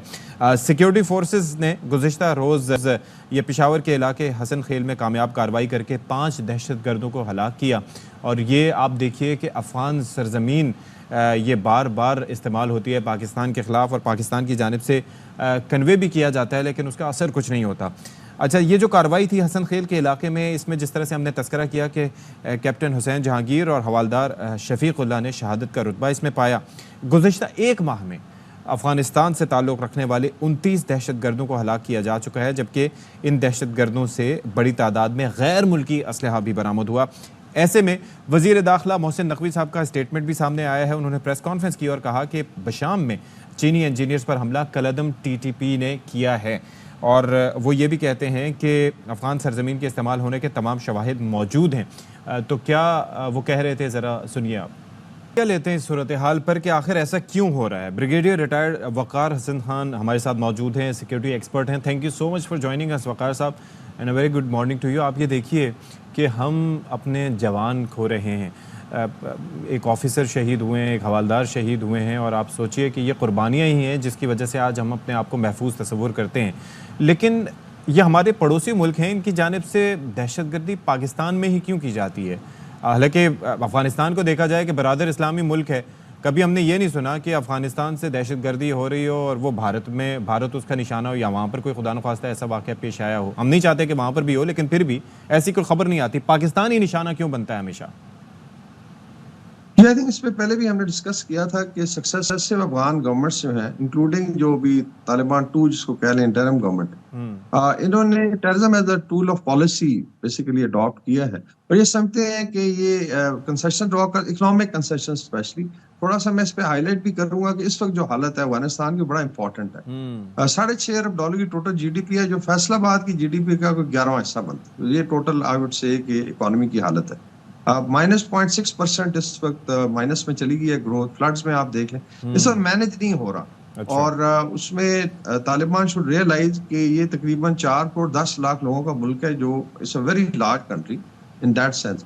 तो आपने मैनेज भी करना है। आप ठीक है, आपने उसको ऑक्यूपाई कर लिया या आपने टेक ओवर कर लिया, लेकिन आपने एज कॉमिटी ऑफ नेशन में आपने चलना है। ये तो उनके मरूदी हालात हैं कि इस वक्त बिल्कुल आउट ऑफ कंट्रोल हैं चीजें। 40% से ज्यादा इस वक्त फूड इनसिक्योरिटी, और ये फिगर बेसिकली यूएन के हैं। सो इसका मतलब ये हुआ कि they should actually look internally. उसके बाद सेटलमेंट है जो इलीगल अफगान है। ईरान ने तकरीबन 1 मिलियन से ज्यादा भेजे पिछले साल, और अभी पाकिस्तान भी कर रहे हैं। सो इसका मतलब ये हुआ कि basically they should be focusing. लेकिन ये समझते हैं, मैं ख्याल अभी तक इनको क्लियर नहीं कि टेररिज्म को as a tool of policy बना के अर्स्टवाइल फाटा डिस्ट्रिक्ट में दोबारा इनकी रेट हो, वहां से स्मगलिंग भी हो, और इस तरीके से पैसा एक्सटॉर्ट तो किया जैसे जाए। आपको पता है कि पाकिस्तान के ऊपर तो हमेशा इल्ज़ाम लगता रहा, हालांकि पाकिस्तान तो दहशतगर्दी के खिलाफ जंग में कमिटेड भी रहा। 140 अरब डॉलर से ज़्यादा का नुकसान भी किया हमने, अपना इंफ्रास्ट्रक्चर तबाह हुआ, जवान हमारे शहीद हुए, अवाम ने कुर्बानियाँ दी, लेकिन फिर भी इल्ज़ाम लगता रहा। यहाँ पर तो बराह रास्त एक इंडिकेटर है कि ये स्टेट स्पॉन्सर्ड टेररिज्म हो रहा है फिर। जी एग्जैक्टली, वही मैं कह रहा हूँ कि इस वक्त चूंकि और कोई ऑप्शन नहीं है, और ये बड़ी सक्सेसिव गवर्नमेंट ने खेला। अभी जो स्पेशली चाइनीज को टारगेट किया, आई थिंक इसमें एक लार्जर मैसेज है कि चाइना के इंटरेस्ट है पाकिस्तान में, उनको हिट किया जाए। किसके भी है इस पे आपको पता ही है कौन सी इस वक्त रीजन में पावर है जो चाहती है कि इनको डेंट किया जाए। और मेरा ख्याल चाइना को भी ऐसा समझ आ गई। अभी जिस तरह इन्होंने वाखान कॉरिडोर खोलने की बात की थी, वो भी they have put it on hold. Afghanistan government जो है दे शुड रियलाइज कि चाइना के इंटरेस्ट पाकिस्तान में हो या अफगानिस्तान में, वो कंबाइंड है तीनों मुल्कों के। और चाइना एक कॉमन फ्रेंड भी है। लेकिन अगर आप अटैक करते हैं तो इसका मतलब है कि आपको कोई इसमें आई वुड से शर्म नहीं है कि you can do it and get. लेकिन आई थिंक जो स्ट्रेटजी अभी जो स्पेशली डिमांड की गई है कि इनके लीडर्स को अरेस्ट करके आई वुड से इनको हवाले किया जाए ताकि पाकिस्तान का ट्रायल करे। तो नेक्टा हमारा सबसे बड़ा इदारा है जो काउंटर टेररिज्म को देखता है, वहां अगर इंटीरियर मिनिस्टर ने बात की है, वन इट इज एश्योरेंस। जी ठीक है, थैंक यू सो मच वकार हसन खान। बड़ी मुफीद आपने गुफ्तगू की कि वो दहशतगर्द हमारे हवाले किए जाएं ताकि हम उनका ट्रायल कर सकें, और ज़ाहिर है कि वो शफाफ ही होगा, लेकिन ये सिलसिला रुकना चाहिए। चलें जी, एक ब्रेक लेते हैं, ब्रेक के बाद हाजिर होंगे। Stay with us.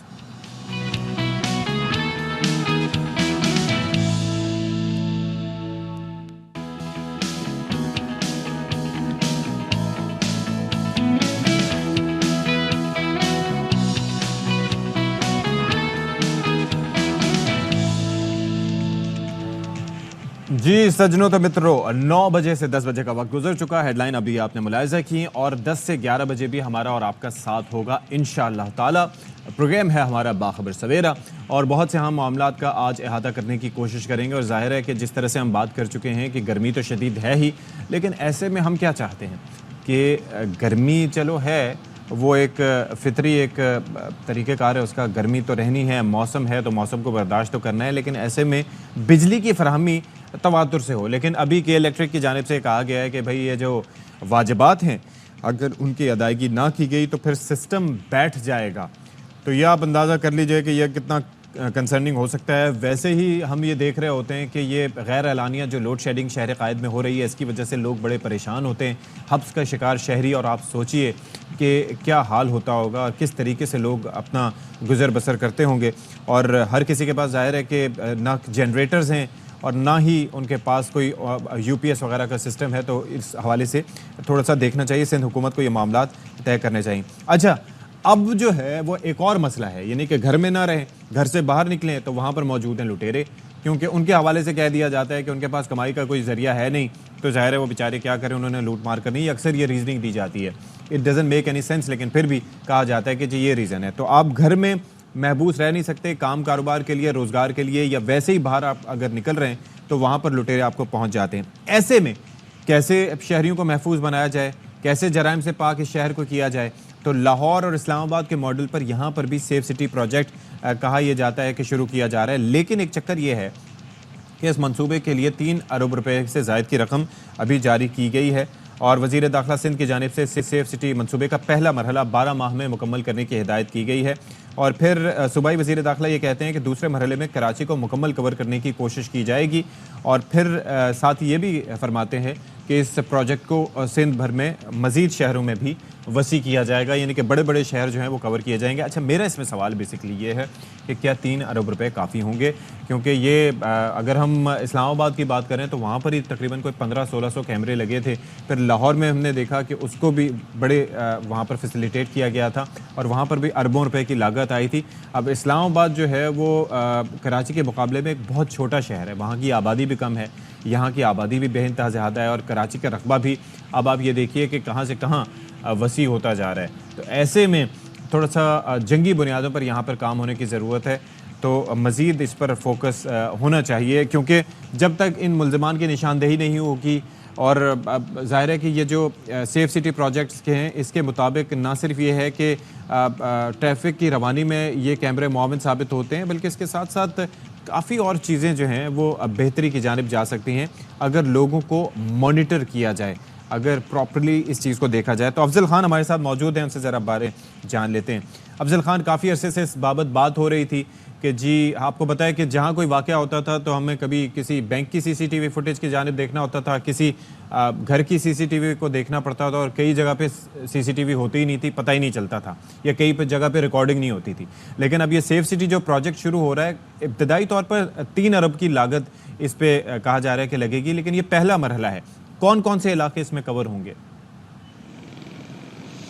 जी देखिए, 3 अरब की लागत इस पर आएगी और ये रकम भी जो है वो खतीर रकम जो है वो जारी कर दी गई है और मरहलावार इसका काम होगा। पहले मरहले में बताया जा रहा है कि जो अहम शाहराहें हैं जैसे कि शाहराह फैसल है, इसी तरह राशिद बिनहास रोड या university road, IH Chandigarh road, ये जो तमाम अहम शाहराहें हैं यहाँ पर जो है वो CCTV कैमरे लगाए जाएंगे और उसके अलावा सेफ सिटी प्रोजेक्ट के तहत जो इंतजामात किए जाने चाहिए वो वहाँ पर किए जाएंगे।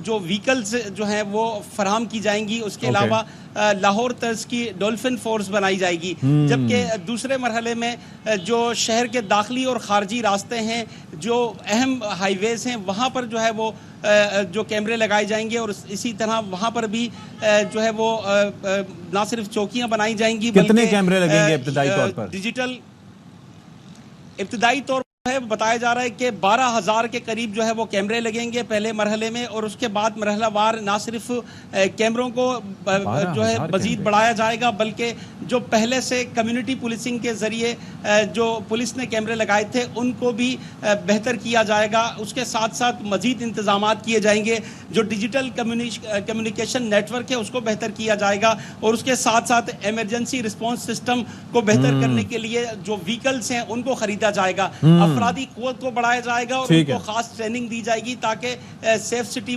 प्रोजेक्ट जो है वो मुकम्मल हो सके। और उसके बाद वज़ीर दाखिला सिंध का कहना है कि इस प्रोजेक्ट के नतीजे में शहर के अंदर अमन व अमान की सूरत हाल बेहतर होगी, जराइम पेशा अफराद पर नज़र रखने में पुलिस को काफ़ी मदद मिलेगी। चलें जी, thank you so much Afzal Khan. मज़ीद आप अपडेट्स लीजिएगा, हम आपसे फिर भी बात करेंगे क्योंकि ज़ाहिर है कि ये बड़ा एक इंपॉर्टेंट टॉपिक है, इस पर मज़ीद बात होनी चाहिए।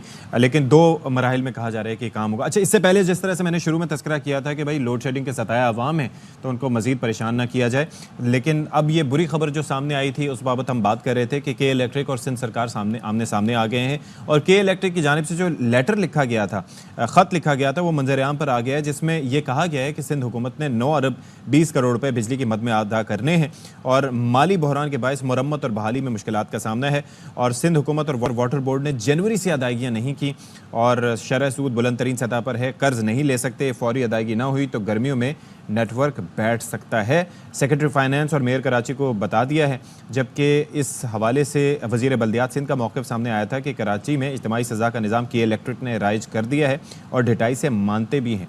अब इस पर बात कर लेते हैं। हमारे साथ मौजूद हैं वज़ीर इत्तलात सिंध शर्जील इनाम मेमन साहब। Thank you so much for joining अस शर्जील साहब। ये काफ़ी वो कहते हैं ना कि एक परेशानी की सी कैफियत है कि वैसे ही गर्मी इतनी शदीद ज़्यादा है, मौसम को तो हम कंट्रोल कर नहीं सकते। ये के इलेक्ट्रिक का जो ख़त है आपकी नज़र से भी गुजरा होगा, सईद गनी साहब का स्टेटमेंट इसमें आ चुका है, आपका क्या मौक़िफ़ है इस सूरत हाल पे? बिस्मिल्लाहिर्रहमानिर्रहीम, शुक्रिया जनाब। देखिए जी, के इलेक्ट्रिक जो है अनफॉर्चुनेटली उसकी प्राइवेटाइजेशन से लेकर आज दिन तक वो एक कहते हैं कि जी बेलगाम घोड़ा बना हुआ है। आप देखें कि जी उनके बैलेंस शीट्स निकालें कि वो कितना प्रॉफिट कमा रहे हैं और उसके बाद एज पर अग्रीमेंट उन्होंने वही पैसा जो अपनी कमाई का एक हिस्सा जो है उन्होंने खर्च करना है नेटवर्क को बढ़ाने में, नेटवर्क को ठीक करने के लिए। ठीक है। यहाँ बारिश हो, कभी ज्यादा गर्मी हो, कुछ प्रॉब्लम हो, इनके फीडर्स वगैरह सारी ट्रिप हो जाती है, इनकी अपना सर्विस जो है वो मजे में बिल्कुल जो है वो आउट ऑफ फंक्शन चल रही है। जहां तक आपने खत की बात की, अब ये खत इसलिए आया था क्योंकि कुछ चंद दिन पहले सिंध असेंबली में एक करारदाद मंजूर हुई थी और उस करारदाद में ये बिल्कुल क्लियर कहा गया था कि इलेक्ट्रिक और हेस्को और सबको जितने भी ये बिजली के इदारे हैं ये अपना किबला दुरुस्त करें। ये कलेक्टिव पनिशमेंट नहीं दे सकते। कलेक्टिव पनिशमेंट आईने पाकिस्तान की खिलाफ वर्जी है और आईने पाकिस्तान की खिलाफ वर्जी जो है मैं समझता हूँ कोई भी शख्स नहीं कर सकता। आईने पाकिस्तान ये कहता है कि आप अगर मैंने गुनाह किया है, मेरे गुनाह की सजा आपको नहीं मिल सकती, आपने गलती की, आपकी गलती की सजा आपके पड़ोसी को नहीं मिल सकती। लेकिन ये कहते हैं क्या, इनको खुद की अपना नेटवर्किंग इनको रखनी है, इन्होंने अपने आप को जो है वो बिल्कुल जो है अपने एक लाइन मैन रखने हैं, इन्होंने एक एक बिजली के एक एक घर की मीटर रीडिंग लेनी है और फिर उसके बिल देने हैं। ये सिर्फ अजम्पशन पे बिल भेजते हैं, ये अपने अंदाजों पे बिल भेजते हैं, फिर जब लोग उनके पास बिल लेकर जाते हैं तो कहते हैं कि जी आप ठीक है आपकी इतने यूनिट्स नहीं चले तो हम आपको किस्तें करके दे देते हैं। ये इनकी प्रैक्टिस है। और सिंध भर में, सिंध के बाकी देही इलाकों में तो ये प्रैक्टिस है इनकी कि जी अगर किसी एक मोहल्ला उसमें 100 घर है, 100 में अगर 10 घर डिफॉल्टर है तो वहां का ट्रांसफार्मर लेके चले जाते हैं। तो ये इनकी पुरानी एक अच्छा, इस पे ना शर्जील साहब, हमारी ये जो लीडर ऑफ द ऑपोजिशन थे ना सिंध असेंबली में, उनसे भी हमारी बात हुई थी, औरंगी टाउन से उनका ताल्लुक है। उन्होंने भी ये कहा कि हमारे इलाके में भी ये है कि बिजली चोरी होती है तो सबकी बिजली बंद कर दी जाती है। मेरा सवाल इसमें यह है कि जाहिर है कि आप हुकूमत में इस वक्त, तो इस वक्त आपके पास इख्तियार क्या है, यानी कि सिंध हुकूमत के पास क्या इख्तियार है कि क्या के इलेक्ट्रिक के खिलाफ कोई कार्रवाई कर सकते हैं या उनसे बात कर सकते हैं? ऑप्शंस क्या हैं आपके पास? जवाब में एक तो ये आपने इख्तियार पे मैं आता हूँ, उससे पहले मैं आपको बताऊं कि एज एमपीए मैंने 2017 में गालिबन एक 17 या 18 में मैंने एक पिटीशन डाली हुई है सिंध हाई कोर्ट में कि कलेक्टिव पनिशमेंट जो इन्होंने शुरू की है उसके अगेंस्ट नहीं होना चाहिए। जब आइन जो है ना सबसे बड़ी मुकद्दस चीज है, आइन के खिलाफ वर्जी ना मैं कर सकता हूँ, ना कोई शख्स कर सकता है, ना कोई इदारा कर सकता है। के इलेक्ट्रिक आइन, के इलेक्ट्रिक को हेस्को सबको ये आइन की खिलाफ वर्जी करे सरासर। तो आइन की खिलाफ वर्जी पे तो कानून हरकत में आ सकता है, पहली बात।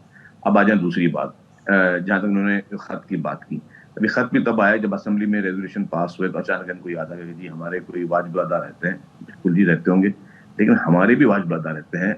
हर इदारे के पास जब ये कहीं पे पोल लगाते हैं, कहीं पे ये सड़क हमारी इस्तेमाल कर रहे होते हैं तो उसके भी रेंट्स बनते हैं, उनके किराए बनते हैं। फिर जहाँ जहाँ ये हमारा नेटवर्क यूज कर रहे होते हैं वहां पे इनके किराए बनते हैं। कहीं पे बिल्डिंग अगर इनकी कोई ऐसी हैं जो कि सिंध सरकार की है तो वहां पे इनके किराए बनते हैं। तो वो एडजस्टमेंट हो सकती है, वो हमने मना नहीं किया। जो इनका एक एक रुपया होगा के इलेक्ट्रिक का हो, हेस्को का हो, सेप्को का, वो हम देंगे, लेकिन उसके बदले में ये नहीं हो सकता कि ये जो है गरीब आवाम को जो है वो पनिशमेंट दें अपने गुनाहों की, अपनी नाअहली की या अपनी लालच की। ये जो है वो सजा जो है वो आम आवाम को मिले। आम आवाम इस वक्त इस गर्मी में जब हीट वेव चल रही है बहुत मुश्किलात में है। इन्होंने कहा था कि जहाँ पे एग्जाम्स चल रहे हैं वहां पे हम लोड शेडिंग नहीं करेंगे। आप वहां जाके देखें कि वहां पे लोड शेडिंग भी इनकी चल रही है। मतलब ये बिल्कुल मिसमैनेज, गैर एलानिया भी हो रही है। ये मुझे बताइएगा कि ये जो 9 अरब 20 करोड़ की बात कर रहे हैं, इसमें वाटर बोर्ड और सिंध गवर्नमेंट के लिए कहा है, तो कौन कौन से महकमों के इसमें पैसे हैं? वैसे कुछ आपने तहकीक की, पता चला कुछ?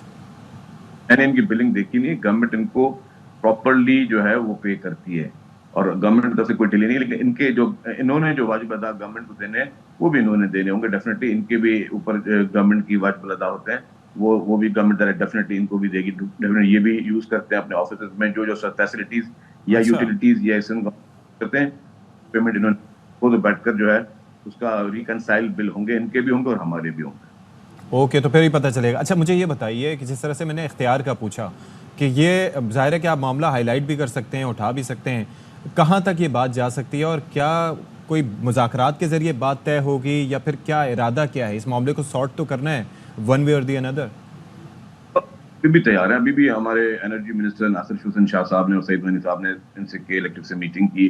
तमाम सिंध असेंबली में जितने पार्लियामेंट्री पार्टी की मीटिंग है जो हेड थे उनको बुलाया, सारी पॉलिटिकल पार्टी को बुलाया, सिर्फ पीटीआई नहीं आ सकी, बाकी जितनी भी पार्टियां थी वो आए, उन सबको साथ बैठा के बातचीत हुई है कि जी आप अपना किबला दुरुस्त करें, आप अपनी सर्विस ठीक करें। और फिर मैं कहता हूँ कलेक्टिव पनिशमेंट नहीं दी जा सकती, ये गैर आईनी काम है। सब इनके कोई भी एक्सक्यूज उनके हों वो सब देखे जा सकते हैं, लेकिन कलेक्टिव पनिशमेंट जो दे रहे हैं ये टोटल गैर आईनी और गैर कानूनी और गैर इस्लामी। ज़ाहिर है इस पर तो ये बात हो सकती है ना कि अगर फ़र्ज़ करें कि किसी इलाके में बिजली चोरी हो रही है या कुंडे लगे हुए हैं या कोई ऐसा मामला है, तो वो सिंध हुकूमत की मदद से, पुलिस की मदद से वहाँ पर से जाके वो कुंडे हटा लें। इसमें तो आई एम श्योर कि सिंध हुकूमत भी उनको फैसिलिटेट करेगी ना, ये तो 100% जी, 100% जहाँ पे इनको, और पहले भी किया है, पहले शुरू से आपदा होती थी तब भी करते आए, हमेशा FIR कटती थी, पुलिस हमेशा जाती थी, पुलिस ने हमेशा जो है वो आज भी हेल्प करने के लिए तैयार है, पुलिस तैयार है, हमारे डिप्टी कमिश्नर्स तैयार है, हमारे असिस्टेंट कमिश्नर तैयार हैं। लेकिन देखिए जो आपका कुंडा लगा के बैठा है वो कुंडा हटाना आपका काम है ना, आपको पुलिस नौकरी चाहिए तो आप पुलिस ले लें।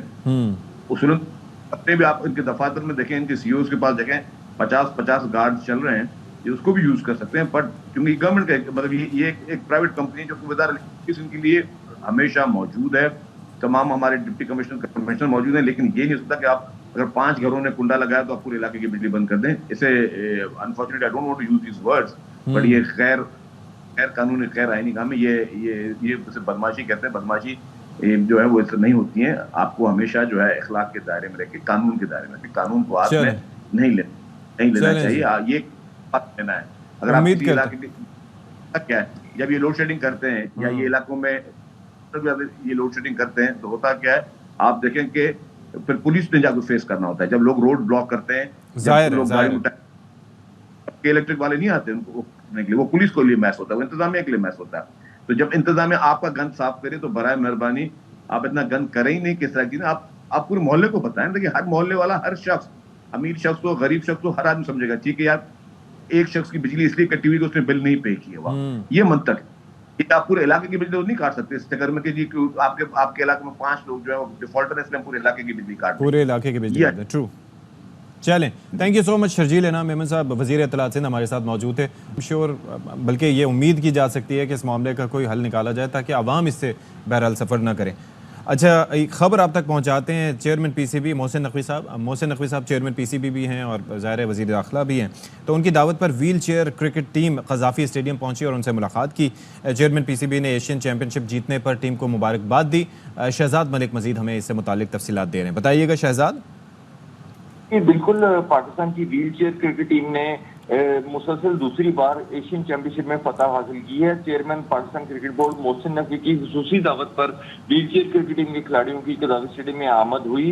व्हील चेयर क्रिकेट टीम के खिलाड़ियों ने चेयरमैन PCB मोहसिन नकवी से मुलाकात की, जिस पर चेयरमैन PCB मोहसिन नकवी ने खिलाड़ियों को भरपूर हौसला अफजाई की और 15 लाख रुपए का चेक भी दिया।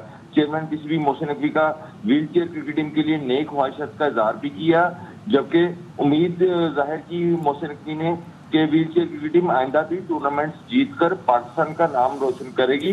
जबकि ये जो व्हील चेयर क्रिकेट टीम है, इनके खिलाड़ियों ने क़ज़ाफ़ी स्टेडियम बुलाकर हौसला अफजाई करने पर चेयरमैन PCB मोहसिन नकवी का शुक्रिया अदा भी किया।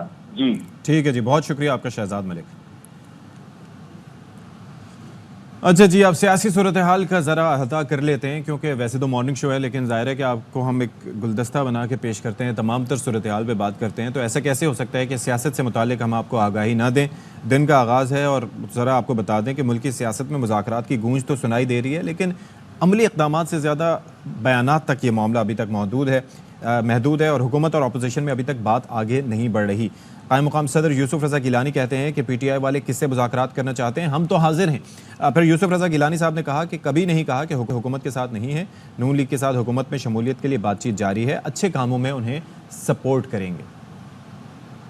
मुज़ाकरात के हक हैं, वो ये कहते हैं कि हम मुज़ाकरात देखेंगे कि किससे करनी है। It is up to the PTI कि वो किसके साथ मुज़ाकरात करना चाहते हैं।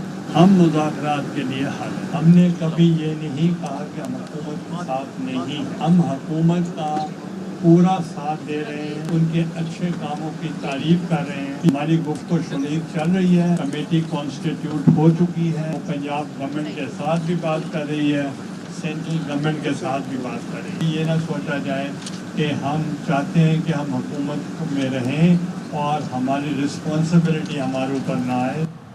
असद कैसर साहब ये कहते हैं, सवाल ये है, मैं गुफ्तगू करते हुए उन्होंने कहा कि मुज़ाकरात के लिए एतमाद साजी ज़रूरी है, उसके लिए इक़दाम किए जाएँ और जाली लोगों को ऐवान से निकाल कर असल जीतने वालों को नुमाइंदगी दी जाए। एक तरफ जो है ना हमें कहते हैं बात करें, दूसरी तरफ जो है ना आप हमारे लोगों को गिरफ्तार करें, आप हमारे खिलाफ नई नई केसेस बनाएं। मुस्लिम लीग नून की और गवर्नमेंट की जो बातें वो सिर्फ अवाम को दिखाने के लिए, टॉक शोज के लिए है। आपने सबसे पहले हमारे तहफ़्फ़ुज़ात को एड्रेस करना है। अगर आप हमारे तहफ़्फ़ुज़ात को नहीं एड्रेस करते, ये नहीं हो सकती। मीडिया के साथ भी हमारी बातचीत हो रही है। मैं नेक्स्ट वीक कराची भी जा रहा हूँ, उनको मिलना, पीर साहब को और बाकी लीडरशिप को मिलूंगा। उनको रिक्वेस्ट करेंगे कि हम साथ हों। मौलाना साहब के साथ हमारी काफ़ी पेशरफ्त हुई है और हमारे एक अंडरस्टैंडिंग जो है ना आगे बढ़ रहा है। अवामी मफादात के ख़िलाफ़ जो है ना ये बजट दे दिया तो फिर हमारे पास और कोई रास्ता नहीं होगा, रोड पे होंगे। ऑलराइट जी, तो बात ज़रा कर लेते हैं, इस पर तज्जिया ले लेते हैं। हमें ज्वाइन कर रहे हैं इस्लामाबाद से ब्यूरो चीफ खावर गुमन साहब, जो कि एंकर पर्सन भी हैं। Thank you so much for joining us Khawar Ghumman sahab. ये सुबह हम सियासत पर बात करेंगे। बात हो रही है मुज़ाकरात की, लेकिन मुज़ाकरात के लिए कहा जा रहा है कि संजीदगी नहीं दिखाई जा रही और सिर्फ मामला जो है वो इस वक्त मुज़ाकरात की सिर्फ दावों तक है, सिर्फ अभी बयानात तक है। आप क्या देख रहे हैं सिचुएशन? देखें जी, ये जो अब सारे बयानात हम देखते हैं और सुनते हैं, हमें कोई भी ऐसी कॉमन ग्राउंड वहाँ उस नजर नहीं आ रही आती कि जनाब अल्लाह कोई मुज़ाकरात शुरू होंगे। पाकिस्तान तहरीक इंसाफ की डिमांड क्या है? उनकी डिमांड ये है कि 8 फरवरी को इंतखाबात हुए, उनको मैंडेट मिला और उनका मैंडेट चुरा लिया गया है और मौजूदा जो हुकूमत है पंजाब के अंदर, वफाक के अंदर, वो बुनियादी तौर पर उनके चुराए हुए मैंडेट की बुनियाद के ऊपर बनी हुई है। ये पीटीआई का दावा है। दूसरी तरफ से ये जो मौजूदा हुकूमत में लोग बैठे हैं वो ये कह रहे हैं कि जी आए मिल बैठे, मुल्क के अंदर सियासी इस्तेहकाम की जरूरत है। जाहिर है मुआशी इस्तेहकाम नहीं पैदा होगा जब तक सियासी इस्तेहकाम नहीं होगा। मुल्क को आगे बढ़ाना है तो वो बिल्कुल इस बुनियाद के ऊपर ऑफर कर रहे हैं। अगर पाकिस्तान तहरीक इंसाफ ये ऑफर एक्सेप्ट करती है तो इसका मतलब ये है कि उनका जो एक बुनियादी नुक्ता है वो उसकी नफी कर रहे हैं। लिहाजा फिल वक्त तो हमें ऐसी बात नहीं नजर आ रही कि जनाब आला ये फिर ऐसी ना ही समझिए जी, बिल्कुल ना ही समझिए। देखें, आपको याद होगा 2013 के बाद जब उस वक्त पाकिस्तान तहरीक इंसाफ ने एक कैंपेन शुरू की थी, उन्होंने कहा जी 4 हल्के खोल दे, वो 4 हल्के ना खोले, लड़ाई झगड़ा चलता रहा। उसके बाद आपको पता है कि सारे धरने बरने हुए। इवेंचुअली एक कमीशन बना था सिटिंग जो है जज की सरबराही में सुप्रीम कोर्ट के, जिसने फिर वो जो भी इंतखाबी नतायज के हवाले से 2 आवर्स बने थे, एक इन्वेस्टिगेशन की और उसको तमाम लोगों ने माना। मुझे लग रहा है कि अभी भी अगर कोई बात आगे बढ़नी है तो वो रास्ता कोई सुप्रीम कोर्ट से ही निकलना है। ऑलरेडी पिटिशन वहाँ पे हुई हैं और उम्मीद यही की जा रही है कि जाहिर अब इस्लामाबाद की जो 3 नशिस्तें हैं उसका फैसला भी इस हफ्ते 10 दिन के अंदर आ जाना है। तो सुप्रीम कोर्ट के रास्ते से ही हमें कोई उम्मीद है। अदरवाइज अगर हम ये कहेंगे कि किसी दिन सुबह हमें ये खबर मिले कि तमाम सियासी जमातों ने ये फैसला किया है कि वो मिल बैठ रहे हैं और मुल्क के there has to be a common ground like you said, लेकिन चक्कर दरअसल ये है ना कि वो बुनियादी नुक्ता है जिसकी वो नफी कर रहे हैं। अब अगर बात वही आ जाती है ना कि अगर ये मान लिया जाए कि जी इंतखाबात जो टेंटेड थे उन लोगों को निकाला जाए तो फिर बात किससे करेंगे, और फिर अगर इसको माना नहीं जाता तो फिर तहरीक इंसाफ के पास क्या चीज़ रह जाती है। फिर आपको पता है इन सारी चीज़ों के ऊपर वो जो 9 मई वाला वाक़या था उसकी वजह से भी मामलात काफ़ी अब ख़राब हो चुके हैं। तो नियर फ्यूचर में आपको कुछ इम्कानात नज़र आ रहे हैं वैसे इससे मुताल्लिक कि कुछ बेहतरी हो सकती है सियासी जमातों में बातचीत से मुताल्लिक? देखें सदी साहब, मैंने जो थोड़ी बहुत सहाफत की है पिछले 24-25 साल के दौरान, मौजूदा जब ये हालात में देख रहा हूँ, ये मुझे इस तरह चलते हुए नजर नहीं आ रहे। अच्छा, 25 करोड़ का हम मुल्क है, 5वीं बड़ी एक जमहूरियत है आबादी के लिहाज से दुनिया की, और वहाँ पे अगर एक बड़ी सियासी जमात नहीं, एक जमात नहीं, काफी ज्यादा जमातें आप देख रहे हैं, सारी कॉम्प्रेस जमातें बलोचिस्तान की, सिंध का एक बड़ा हिस्सा, वो सारे लोग सड़कों के ऊपर है और उनकी बात आपको माननी पड़ेगी। बात हम हरगिज़ ऐसे नहीं कह रहे कि मेरी ये राय नहीं है कि नाबियाला हुकूमत इस्तीफा दे दे, हुकूमत छोड़ के बाहर आ जाए और मामला आगे बढ़े। वाहिद हाल यही है कि उनका जो दावा है वो एक इंडिपेंडेंट एक किसी फोरम के जरिए उसकी इन्वेस्टिगेशन करवा ली जाए। मतलब आप एक सैंपल कर लें कि जनाब जिस तरह बात भी हो रही है कि 15-20 हल्कों का इंतखाब हो जाए, उसको चुन लिया जाए कि उनकी इन्वेस्टिगेशन हो जाए, ऑडिट हो जाए। पूरी दुनिया के अंदर इस तरह के मामला होते हैं और इवेंचुअली मुझे लग रहा है कि ऐसा ही कोई मामला होगा। और अगर समझा जाता है 2013 की तरह के जनाब आला इंतखाबात लार्जली ठीक हुए हैं तो हुकूमत कंटिन्यू करेगी, और अगर नहीं ठीक हुए, अगर कमीशन ये कहता है कि इंतखाबात के अंदर ज्यादा सतह के ऊपर प्रॉब्लम हुई है, फ्रॉड हुआ है, तो जाहिर है आप अच्छा कमीशन के लिए भी मुश्किल हो जाता है ना खावर गुमन साहब। यहाँ पर होता ही है कि जिसके हक में फैसला ना आए तो वो फौरन इल्जामात लगाना शुरू कर देता है। पहले इस मामले में भी एहतियात की जाती थी, अब ऐसा नहीं होता। 2013 में सिर्फ ऐसा हुआ था कि जब सिटिंग जज की सरबराही में कमीशन बना था, फिर सबको उसके नताइज मानना पड़े थे, फर्क नहीं पड़ता। सुप्रीम कोर्ट का जब फैसला आ जाता है, किसी को पसंद आए या ना आए, आगे बढ़ना पड़ता है। अभी ये जो इंतखाबी निशान वाला मामला था उसके ऊपर इतराजात हैं, लेकिन आगे बढ़ना पड़ा। तो मेरे ख्याल में वही हाल है। बाकी जहां तक 9 मई वाला मामला है उसके ऊपर मेरे ख्याल में तमाम अतराफ की यही राय है कि प्रॉपर इन्वेस्टिगेशन हो जाए, जो गलती पर है उसको करार बाकी सलाह मिलनी चाहिए। बिल्कुल किसी को कोई इजाजत नहीं है कि किसी ने जनाब आला अगर वो जानबूझ के जो है हमला किया है, वो गवर्नमेंट की प्रॉपर्टी को नुकसान पहुंचाया है, शोहदा की यादगारों के ऊपर आपने किस तरह किया तो उनको सलाह मिलनी चाहिए। और यही इसी तरह मुल्क आगे बढ़ते हैं। अच्छा एक चीज मुझे बताइएगा, देखें कोई भी काम बात मनवाने के लिए जाहिर है कि एक प्रेशर बिल्ड करना जरूरी होता है। हम पहले ही तस्करा कर चुके थे कि जो स्ट्रीट पावर है वो मौलाना फजलुर रहमान साहब के पास भी मौजूद है, और फिर उस वक्त भी आपको याद होगा कि ये धरने वगैरह हुए थे, उसके बाद खासा प्रेशर बिल्ड हुआ था क्योंकि उस वक्त ताहिरुल कादरी साहब थे, स्ट्रीट पावर उनके पास भी थी, फिर उसके बाद जो तहरीक इंसाफ के पास भी। इस बार इनके पास कॉमन ग्राउंड कोई आपस में मौजूद है? हालांकि आपको पता है कि मौलाना फजलुर रहमान साहब के मुतालबात क्या हैं और किसी भी वक्त उनके मुतालबात माने भी जा सकते हैं, तो ये भी एक बड़ा एक वो कंसर्निंग है ये चीज़ फॉर तहरीक इंसाफ। देखिए लोग ये तकाबुली जायजा जरूर कर रहे हैं, लेकिन मेरी नज़र में मैं नहीं समझता कि ये सूरत जो है 2013-14 या उस डरने वाली सूरत हाल है। देखिए इस वक्त एक सियासी जमात है, उसकी एक सूबे के अंदर 2/3 मेजॉरिटी की हुकूमत है। उस सियासी जमात की जो खासतौर पंजाब के अंदर उसके पास जो हस्बे जो इख्तलाफ की जो इस वक्त कुर्सी मौजूद है, अपोजिशन मतलब के ऊपर वो एक अच्छी खासी अक्सरियत के अंदर वो मौजूद है, और वो मतलब सिस्टम का पूरी तरह से वो हिस्सा है, और उस सिस्टम का हिस्सा रहते हुए वो डिमांड कर रहे हैं। बाकी ये जो है अब जाहिर है तहरीक इंसाफ के पास बिल्कुल ये एक ताकत है कि वो जलते देखें। अगर मौलाना साहब किसी जगह के ऊपर उनके जो जाहिर है उनके जो लॉयलिस्ट हैं, उनके जो कारकुनान हैं, वो बैठ सकते हैं या रेजिस्ट कर सकते हैं, तो बड़े जलसे पाकिस्तान के अंदर एक ही सियासी जमात कर सकती है, उसका नाम पाकिस्तान तहरीक इंसाफ है।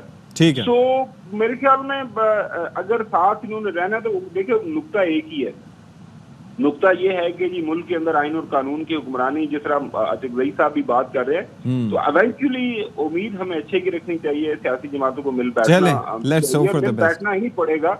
इसके अलावा कोई ऑप्शन है कोई नहीं, और इसके अलावा मामला तो आगे चल नहीं रहे। जितना जल्दी ये जो एक ये बड़ा सच है, बड़ी हकीकत है, ये आश्कार हो जाए हमारे सियासतदानों के ऊपर उतना ही अच्छा है। अदरवाइज हम देखें पिछले इतने कई दहाइयों से सफर कर रहे हैं और ज्यादा नुकसान उठा लेंगे। बड़ा नुकसान, हाँ सही कह रहे हैं आप। बहुत शुक्रिया खावर गुमन साहब फॉर बीइंग विद अस। अच्छा जी, अब ज़रा वो कहते हैं, मैं अपने एक दोस्त से बात कर रहा था, मैंने कहा यार गर्मी इतनी ज़्यादा है, टेम्परेचर बहुत ज़्यादा है, लोड शेडिंग होती है, बड़ी परेशानी है। वो आगे से कहता है look at the brighter side, आम से ही पक जाएंगे। ये आम गर्मियों के लिए जो गर्मी ये जो है आमों के लिए बड़ी बेहतर होती है। मैंने कहा यार आप सोचें ज़रा, तो आम का ज़रा तस्करा कर लेते हैं। कई लोग बड़े बेसब्री से आम का इंतज़ार करते हैं, मार्केट में अभी नज़र भी आ रहे हैं। शुरू में सरूली मेरे ख्याल में आता है, फिर उसके बाद फिर वो सिंधड़ी और इस तरह के आम आने शुरू हो जाते हैं। अच्छा, हैदराबाद में ये सिंधड़ी जो आम हैं इन्होंने एंट्री दे दी है और साल भर इंतज़ार करने वाले शहरियों का इंतज़ार ख़त्म हो गया है। तो इस पर रिपोर्ट करें नासिर हसन खान, देखिए ज़रा।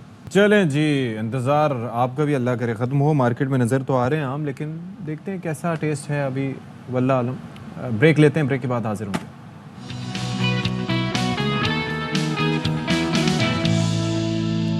ये मनाजिर आप देख सकते हैं, अल्लाह अकबर, ये बड़े कंसर्निंग हैं, बड़े परेशान कुन मनाजिर हैं। आग के शोले काफ़ी बुलंद हैं और आप ये देखिए कि 500 से ज़ायद बच्चियाँ इस वक्त स्कूल में मौजूद हैं, जिनको इस वक्त मकामी अफराद निकालने की कोशिश कर रहे हैं। और हमारे नुमाइंदे हमारे साथ मौजूद होंगे आज़म शाह, उनसे ज़रा जान लेते हैं। आज़म, ज़रा बताइएगा ये आग कितनी देर हो गई है लगे हुए, और ज़ाहिर है धुआं भी बहुत ज़्यादा है, तो ये बड़ा सफोकेटिंग होगा बच्चियों के लिए। किस तरह से उनको निकालने की कोशिशें की जा रही हैं? जी बिल्कुल जी, सिरीकोट में गवर्नमेंट स्कूल है सिरीकोट में, इधर जो है अचानक जो है ये शॉर्ट सर्किट की वजह से जो है ये आग भड़क उठी है। अच्छा। जिसकी वजह से काफी स्कूल में भगदड़ मच गई है। मकामी लोग, रेस्क्यू की टीमें और दीगर जो अफराद हैं वो बच्चियों को निकालने के लिए, रेस्क्यू करने के लिए अपनी वो कोशिशें जारी रखे हुए हैं। ओके। अभी मेरी रेस्क्यू ज़राए से बात हुई है तो उन्होंने कहा है कि हमारा रेस्क्यू का ऑपरेशन जारी है और काफी हद तक हमने आग पर काबू पा लिया है। और इस सिलसिले में मजीद हमने अपना जो ऑपरेशन है वो जारी रखा हुआ है। इसके अलावा बच्चियां भी उन्होंने महफूज मकामात पर मुंतकिल करना शुरू कर दिए हैं। ताल जो अभी मेरी मालूमात हैं उनके मुताबिक जो है किसी किस्म का खुदा न खास्ता जानी नुकसान नहीं हुआ है। जी अच्छा, वैसे ये आज़म स्कूल से मुतालिक हमें ये बताइएगा, ये एक मंजिला ही स्कूल है जहाँ तक दिखाई दे रहा है, तो यहाँ पर वैसे इतनी मुश्किल नहीं होनी चाहिए तालिबात को बाहर निकलने में। आप क्या इस बाबत बता सकते हैं? हाँ जी बिल्कुल, आपने ठीक कहा है। स्कूल जो है ये एक मंजिला है। जगह ये सिरीकोट का जो इलाका है जी, ये दुश्वार गुजार है, ये पहाड़ी इलाका है ना। अच्छा। इस पर जो रेस्क्यू टीमें हैं, भारी गाड़ियां जो हैं, जो फायर ब्रिगेड है, उस पर उनको पहुंचने के लिए जरा मुश्किल पेश आ रही है। अदरवाइज जो है ये गवर्नमेंट स्कूल, आपकी बात ठीक है, ये एक मंजिला इमारत है। और स्कूल से निकलने के रास्ते कितने हैं? मतलब बच्चियां जो हैं उनको बाहिफाजत निकाल लिया गया है या कोई अभी भी अंदर मौजूद हैं? इस मुतालिक आप क्या बता सकते हैं, क्योंकि इंसानी जिंदगी का बचना सबसे इम्पोर्टेंट है। जी बिल्कुल, मैंने आपको बताया कि रेस्क्यू की टीमें, मकामी अफराद और दीगर लोग जो हैं वो बच्चियों को निकालने में मसरूफ हैं और काफी लड़कियों को उन्होंने वहाँ से रेस्क्यू कर भी लिया है। और मजीद तफसीलात हम जूं इकट्ठी कर रहे हैं, जूं ही मजीद अपडेट होंगे हम आपसे शेयर करेंगे। अच्छा, और इस वक्त बच्चियों की तादाद बताया गया है 500 के करीब है जो कि इस स्कूल में ज़ेर तालीम होती हैं। असातिज़ा कितने हैं, बाकी स्टाफ कितना होता है स्कूल में?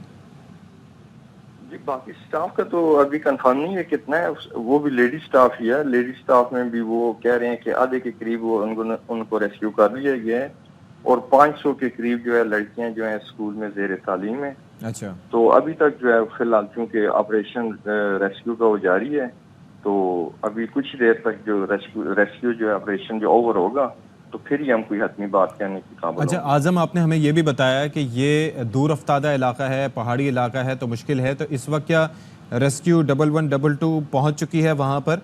और फिर फायर ब्रिगेड अगर वहां पर पहुंची तो क्या फायर ब्रिगेड की एक्सेस इस मकाम तक हो सकती है? हाँ जी, रोड बने हुए हैं, चूँकि ये हिली एरिया है, चूँकि ऑफशोर एरिया है, लेकिन ये है कि रोड्स बने हुए हैं, वो उधर प्रॉब्लम नहीं है। अच्छा, लेकिन यहाँ पर जो है जाने की स्पीड जो आती है गाड़ियों की वो बहुत स्लो होती है। रेस्क्यू टीमें भी मौके पर पहुंच गई हैं, फायर ब्रिगेड भी पहुंच गए हैं और इनका जो ऑपरेशन है वो भी जारी है। ठीक है, चलें आज़म, आप हमारे साथ ही मौजूद रहिएगा। अपने नाज़रीन को ये बताएं कि हरीपुर का ये इलाका है और यहाँ पर ये सिरीकोट के इलाके में, जो कि दूर अफ्तादा इलाका है और पहाड़ी इलाका है, तो यहाँ पर ये गवर्नमेंट गर्ल्स हाई स्कूल है जिसमें 500 इलाके की बच्चियाँ ज़ेर तालीम हैं। और यहाँ पर अभी बताया जाता है कि अब से कुछ देर पहले इब्तदाई तौर पर ज़ाहिर है कि अभी तहकीक होगी तो पता चलेगा कि रीज़न क्या था, लेकिन शॉर्ट सर्किट एक रीज़न बताया जा रहा है कि जिसकी वजह से यहाँ पर आग लगी। और इस वक्त आप देख सकते हैं कि आग के शोले काफ़ी ज़्यादा हैं और सबसे बढ़कर जो चीज़ सबसे ज़्यादा ख़तरनाक होती है आग से ज़्यादा किसी भी वक्त आग लगने की सूरत में, वो होता है ये धुआं, क्योंकि ये धुआं जो है वो सफोकेटिंग होता है और बाज़ औक़ात जो इंसानी जानों का ज़िया होता है वो इस धुएँ की वजह से ही होता है। तो ये बड़ा एक बहुत परेशान कुन सूरत हाल इस एतबार से है कि रेस्क्यू वर्क में जितनी जल्दी की जाएगी उतनी जल्दी ज़िंदगियां बचाई जा सकती हैं। जो इलाका मकीन है वो वहाँ पर पहुँचे, मकामी अफराद वहाँ पर पहुँचे, उनकी जानिब से इमदादी सरगर्मियाँ शुरू की गई। अभी हमें ये बताया गया है कि जो रेस्क्यू 1112 वहाँ पर पहुँची है और इसके साथ साथ TMA गाजी की फायर ब्रिगेड भी वहाँ रवाना कर दी गई है। तो हमें आज़म शाह बेसिकली ये बता रहे थे कि ये इलाका चूँकि दूर अफ्तादा है, पहाड़ी इलाका है, तो यहाँ पर जो गाड़ियाँ पहुँचती हैं, सड़क तो है, यानी कि गाड़ियाँ यहाँ पर पहुँच सकती हैं, लेकिन चूँकि पहाड़ी इलाका है इसलिए उनकी रफ्तार जो है वो सुस्त है। तो ऐसे में जो रिस्पॉन्स टाइम होता है वो बहुत ज़्यादा मैटर करता है। हमारी कोशिश होगी कि हम किसी मुतालिका शख्स से बात करें या रेस्क्यू 1122 का अगर कोई नुमाइंदा हमें मिल सके उससे हम बात कर सकें, या फिर स्कूल की कोई शख्सियत यहाँ पर मौजूद हो, प्रिंसिपल या एट्सेट्रा, तो उनसे हम बात कर सकें ताकि हमें इस वक्त स्टेटस मालूम हो सके कि ये जो बच्चियाँ यहाँ पर ज़ेर तालीम थी उनको हमने मई की हो चुकी है 27 तारीख और ईद कुर्बान की आमद है और ऐसे में आपको गली मोहल्लों में जगह जगह जानवर आहिस्ता आहिस्ता आते दिखाई दे रहे हैं। लेकिन क्या सूरत हाल है मवेशी मंडियों में, तो मुल्तान का रुख कर लेते हैं और मुल्तान में मवेशी मंडी सज चुकी है और ख़रीदारी कैसी चल रही है। दानियाल इकबाल हमारे नुमाइंदे हमारे साथ मौजूद हैं, उनसे ज़रा जान लेते हैं। तो दानियाल ज़रा बताइएगा कि इस साल वैसे क्या सूरत हाल है, रेट्स काफ़ी ऊपर हैं? जी बिल्कुल अशफाक, मुल्तान के मुख्तलिफ मकामात पर छोटी बड़ी मवेशी मंडियाँ जो है वो कायम हो चुकी हैं और इसके साथ ही मुल्क के दीगर शहरों की तरह शहर मुल्तान में भी जो मुल्तान के व्यापारी हज़ात हैं वो अपने जो खूबसूरत और कदावर जानवर हैं उनको अपने आबाई इलाकों से मवेशी मंडियों में ले आए हैं ताकि उनको बेहतर से बेहतर कीमत पर बेचकर अपनी साल भर की जो मेहनत है उसको वसूल कर सकें।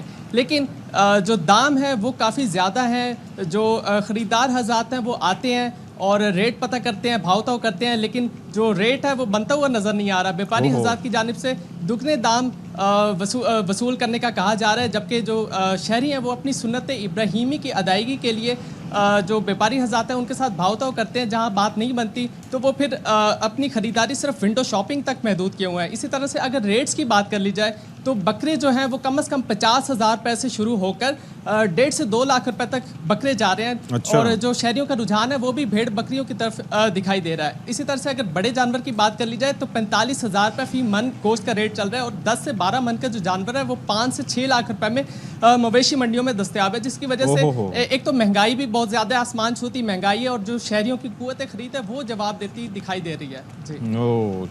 जी चलें जी, thank you so much Daniyal Iqbal. और मुल्तान बेशतर हम देखते हैं कि जानवर यहाँ पर आ रहे होते हैं, तो अगर वहाँ पर 45,000 मन से रेट शुरू हो रहा है और बकरों का रेट 50,000 से शुरू हो रहा है तो फिर आप सोचिए कि वो मामला कहाँ तक जाएगा। तो थोड़ी शहरी भी सब्र से काम लें क्योंकि अभी तो शुरुआत है, आगे जाके जब जानवर नहीं बिकेंगे तो शायद वो रेट कम करने पर मजबूर हो जाएं। जायज़ रेट वसूल करने चाहिए, नाजायज़ नहीं करने चाहिए। लेकिन इससे मुतालिक हम आपको वक्तन फ़वक्तन आगाह करते रहेंगे। प्रोग्राम से फ़िलहाल इतना ही। अशफाक इसाक सत्ती को इजाज़त दीजिए। ज़िंदगी रही तो इंशाअल्लाह कल आपसे फिर मुलाकात होगी। अल्लाह हाफ़िज़।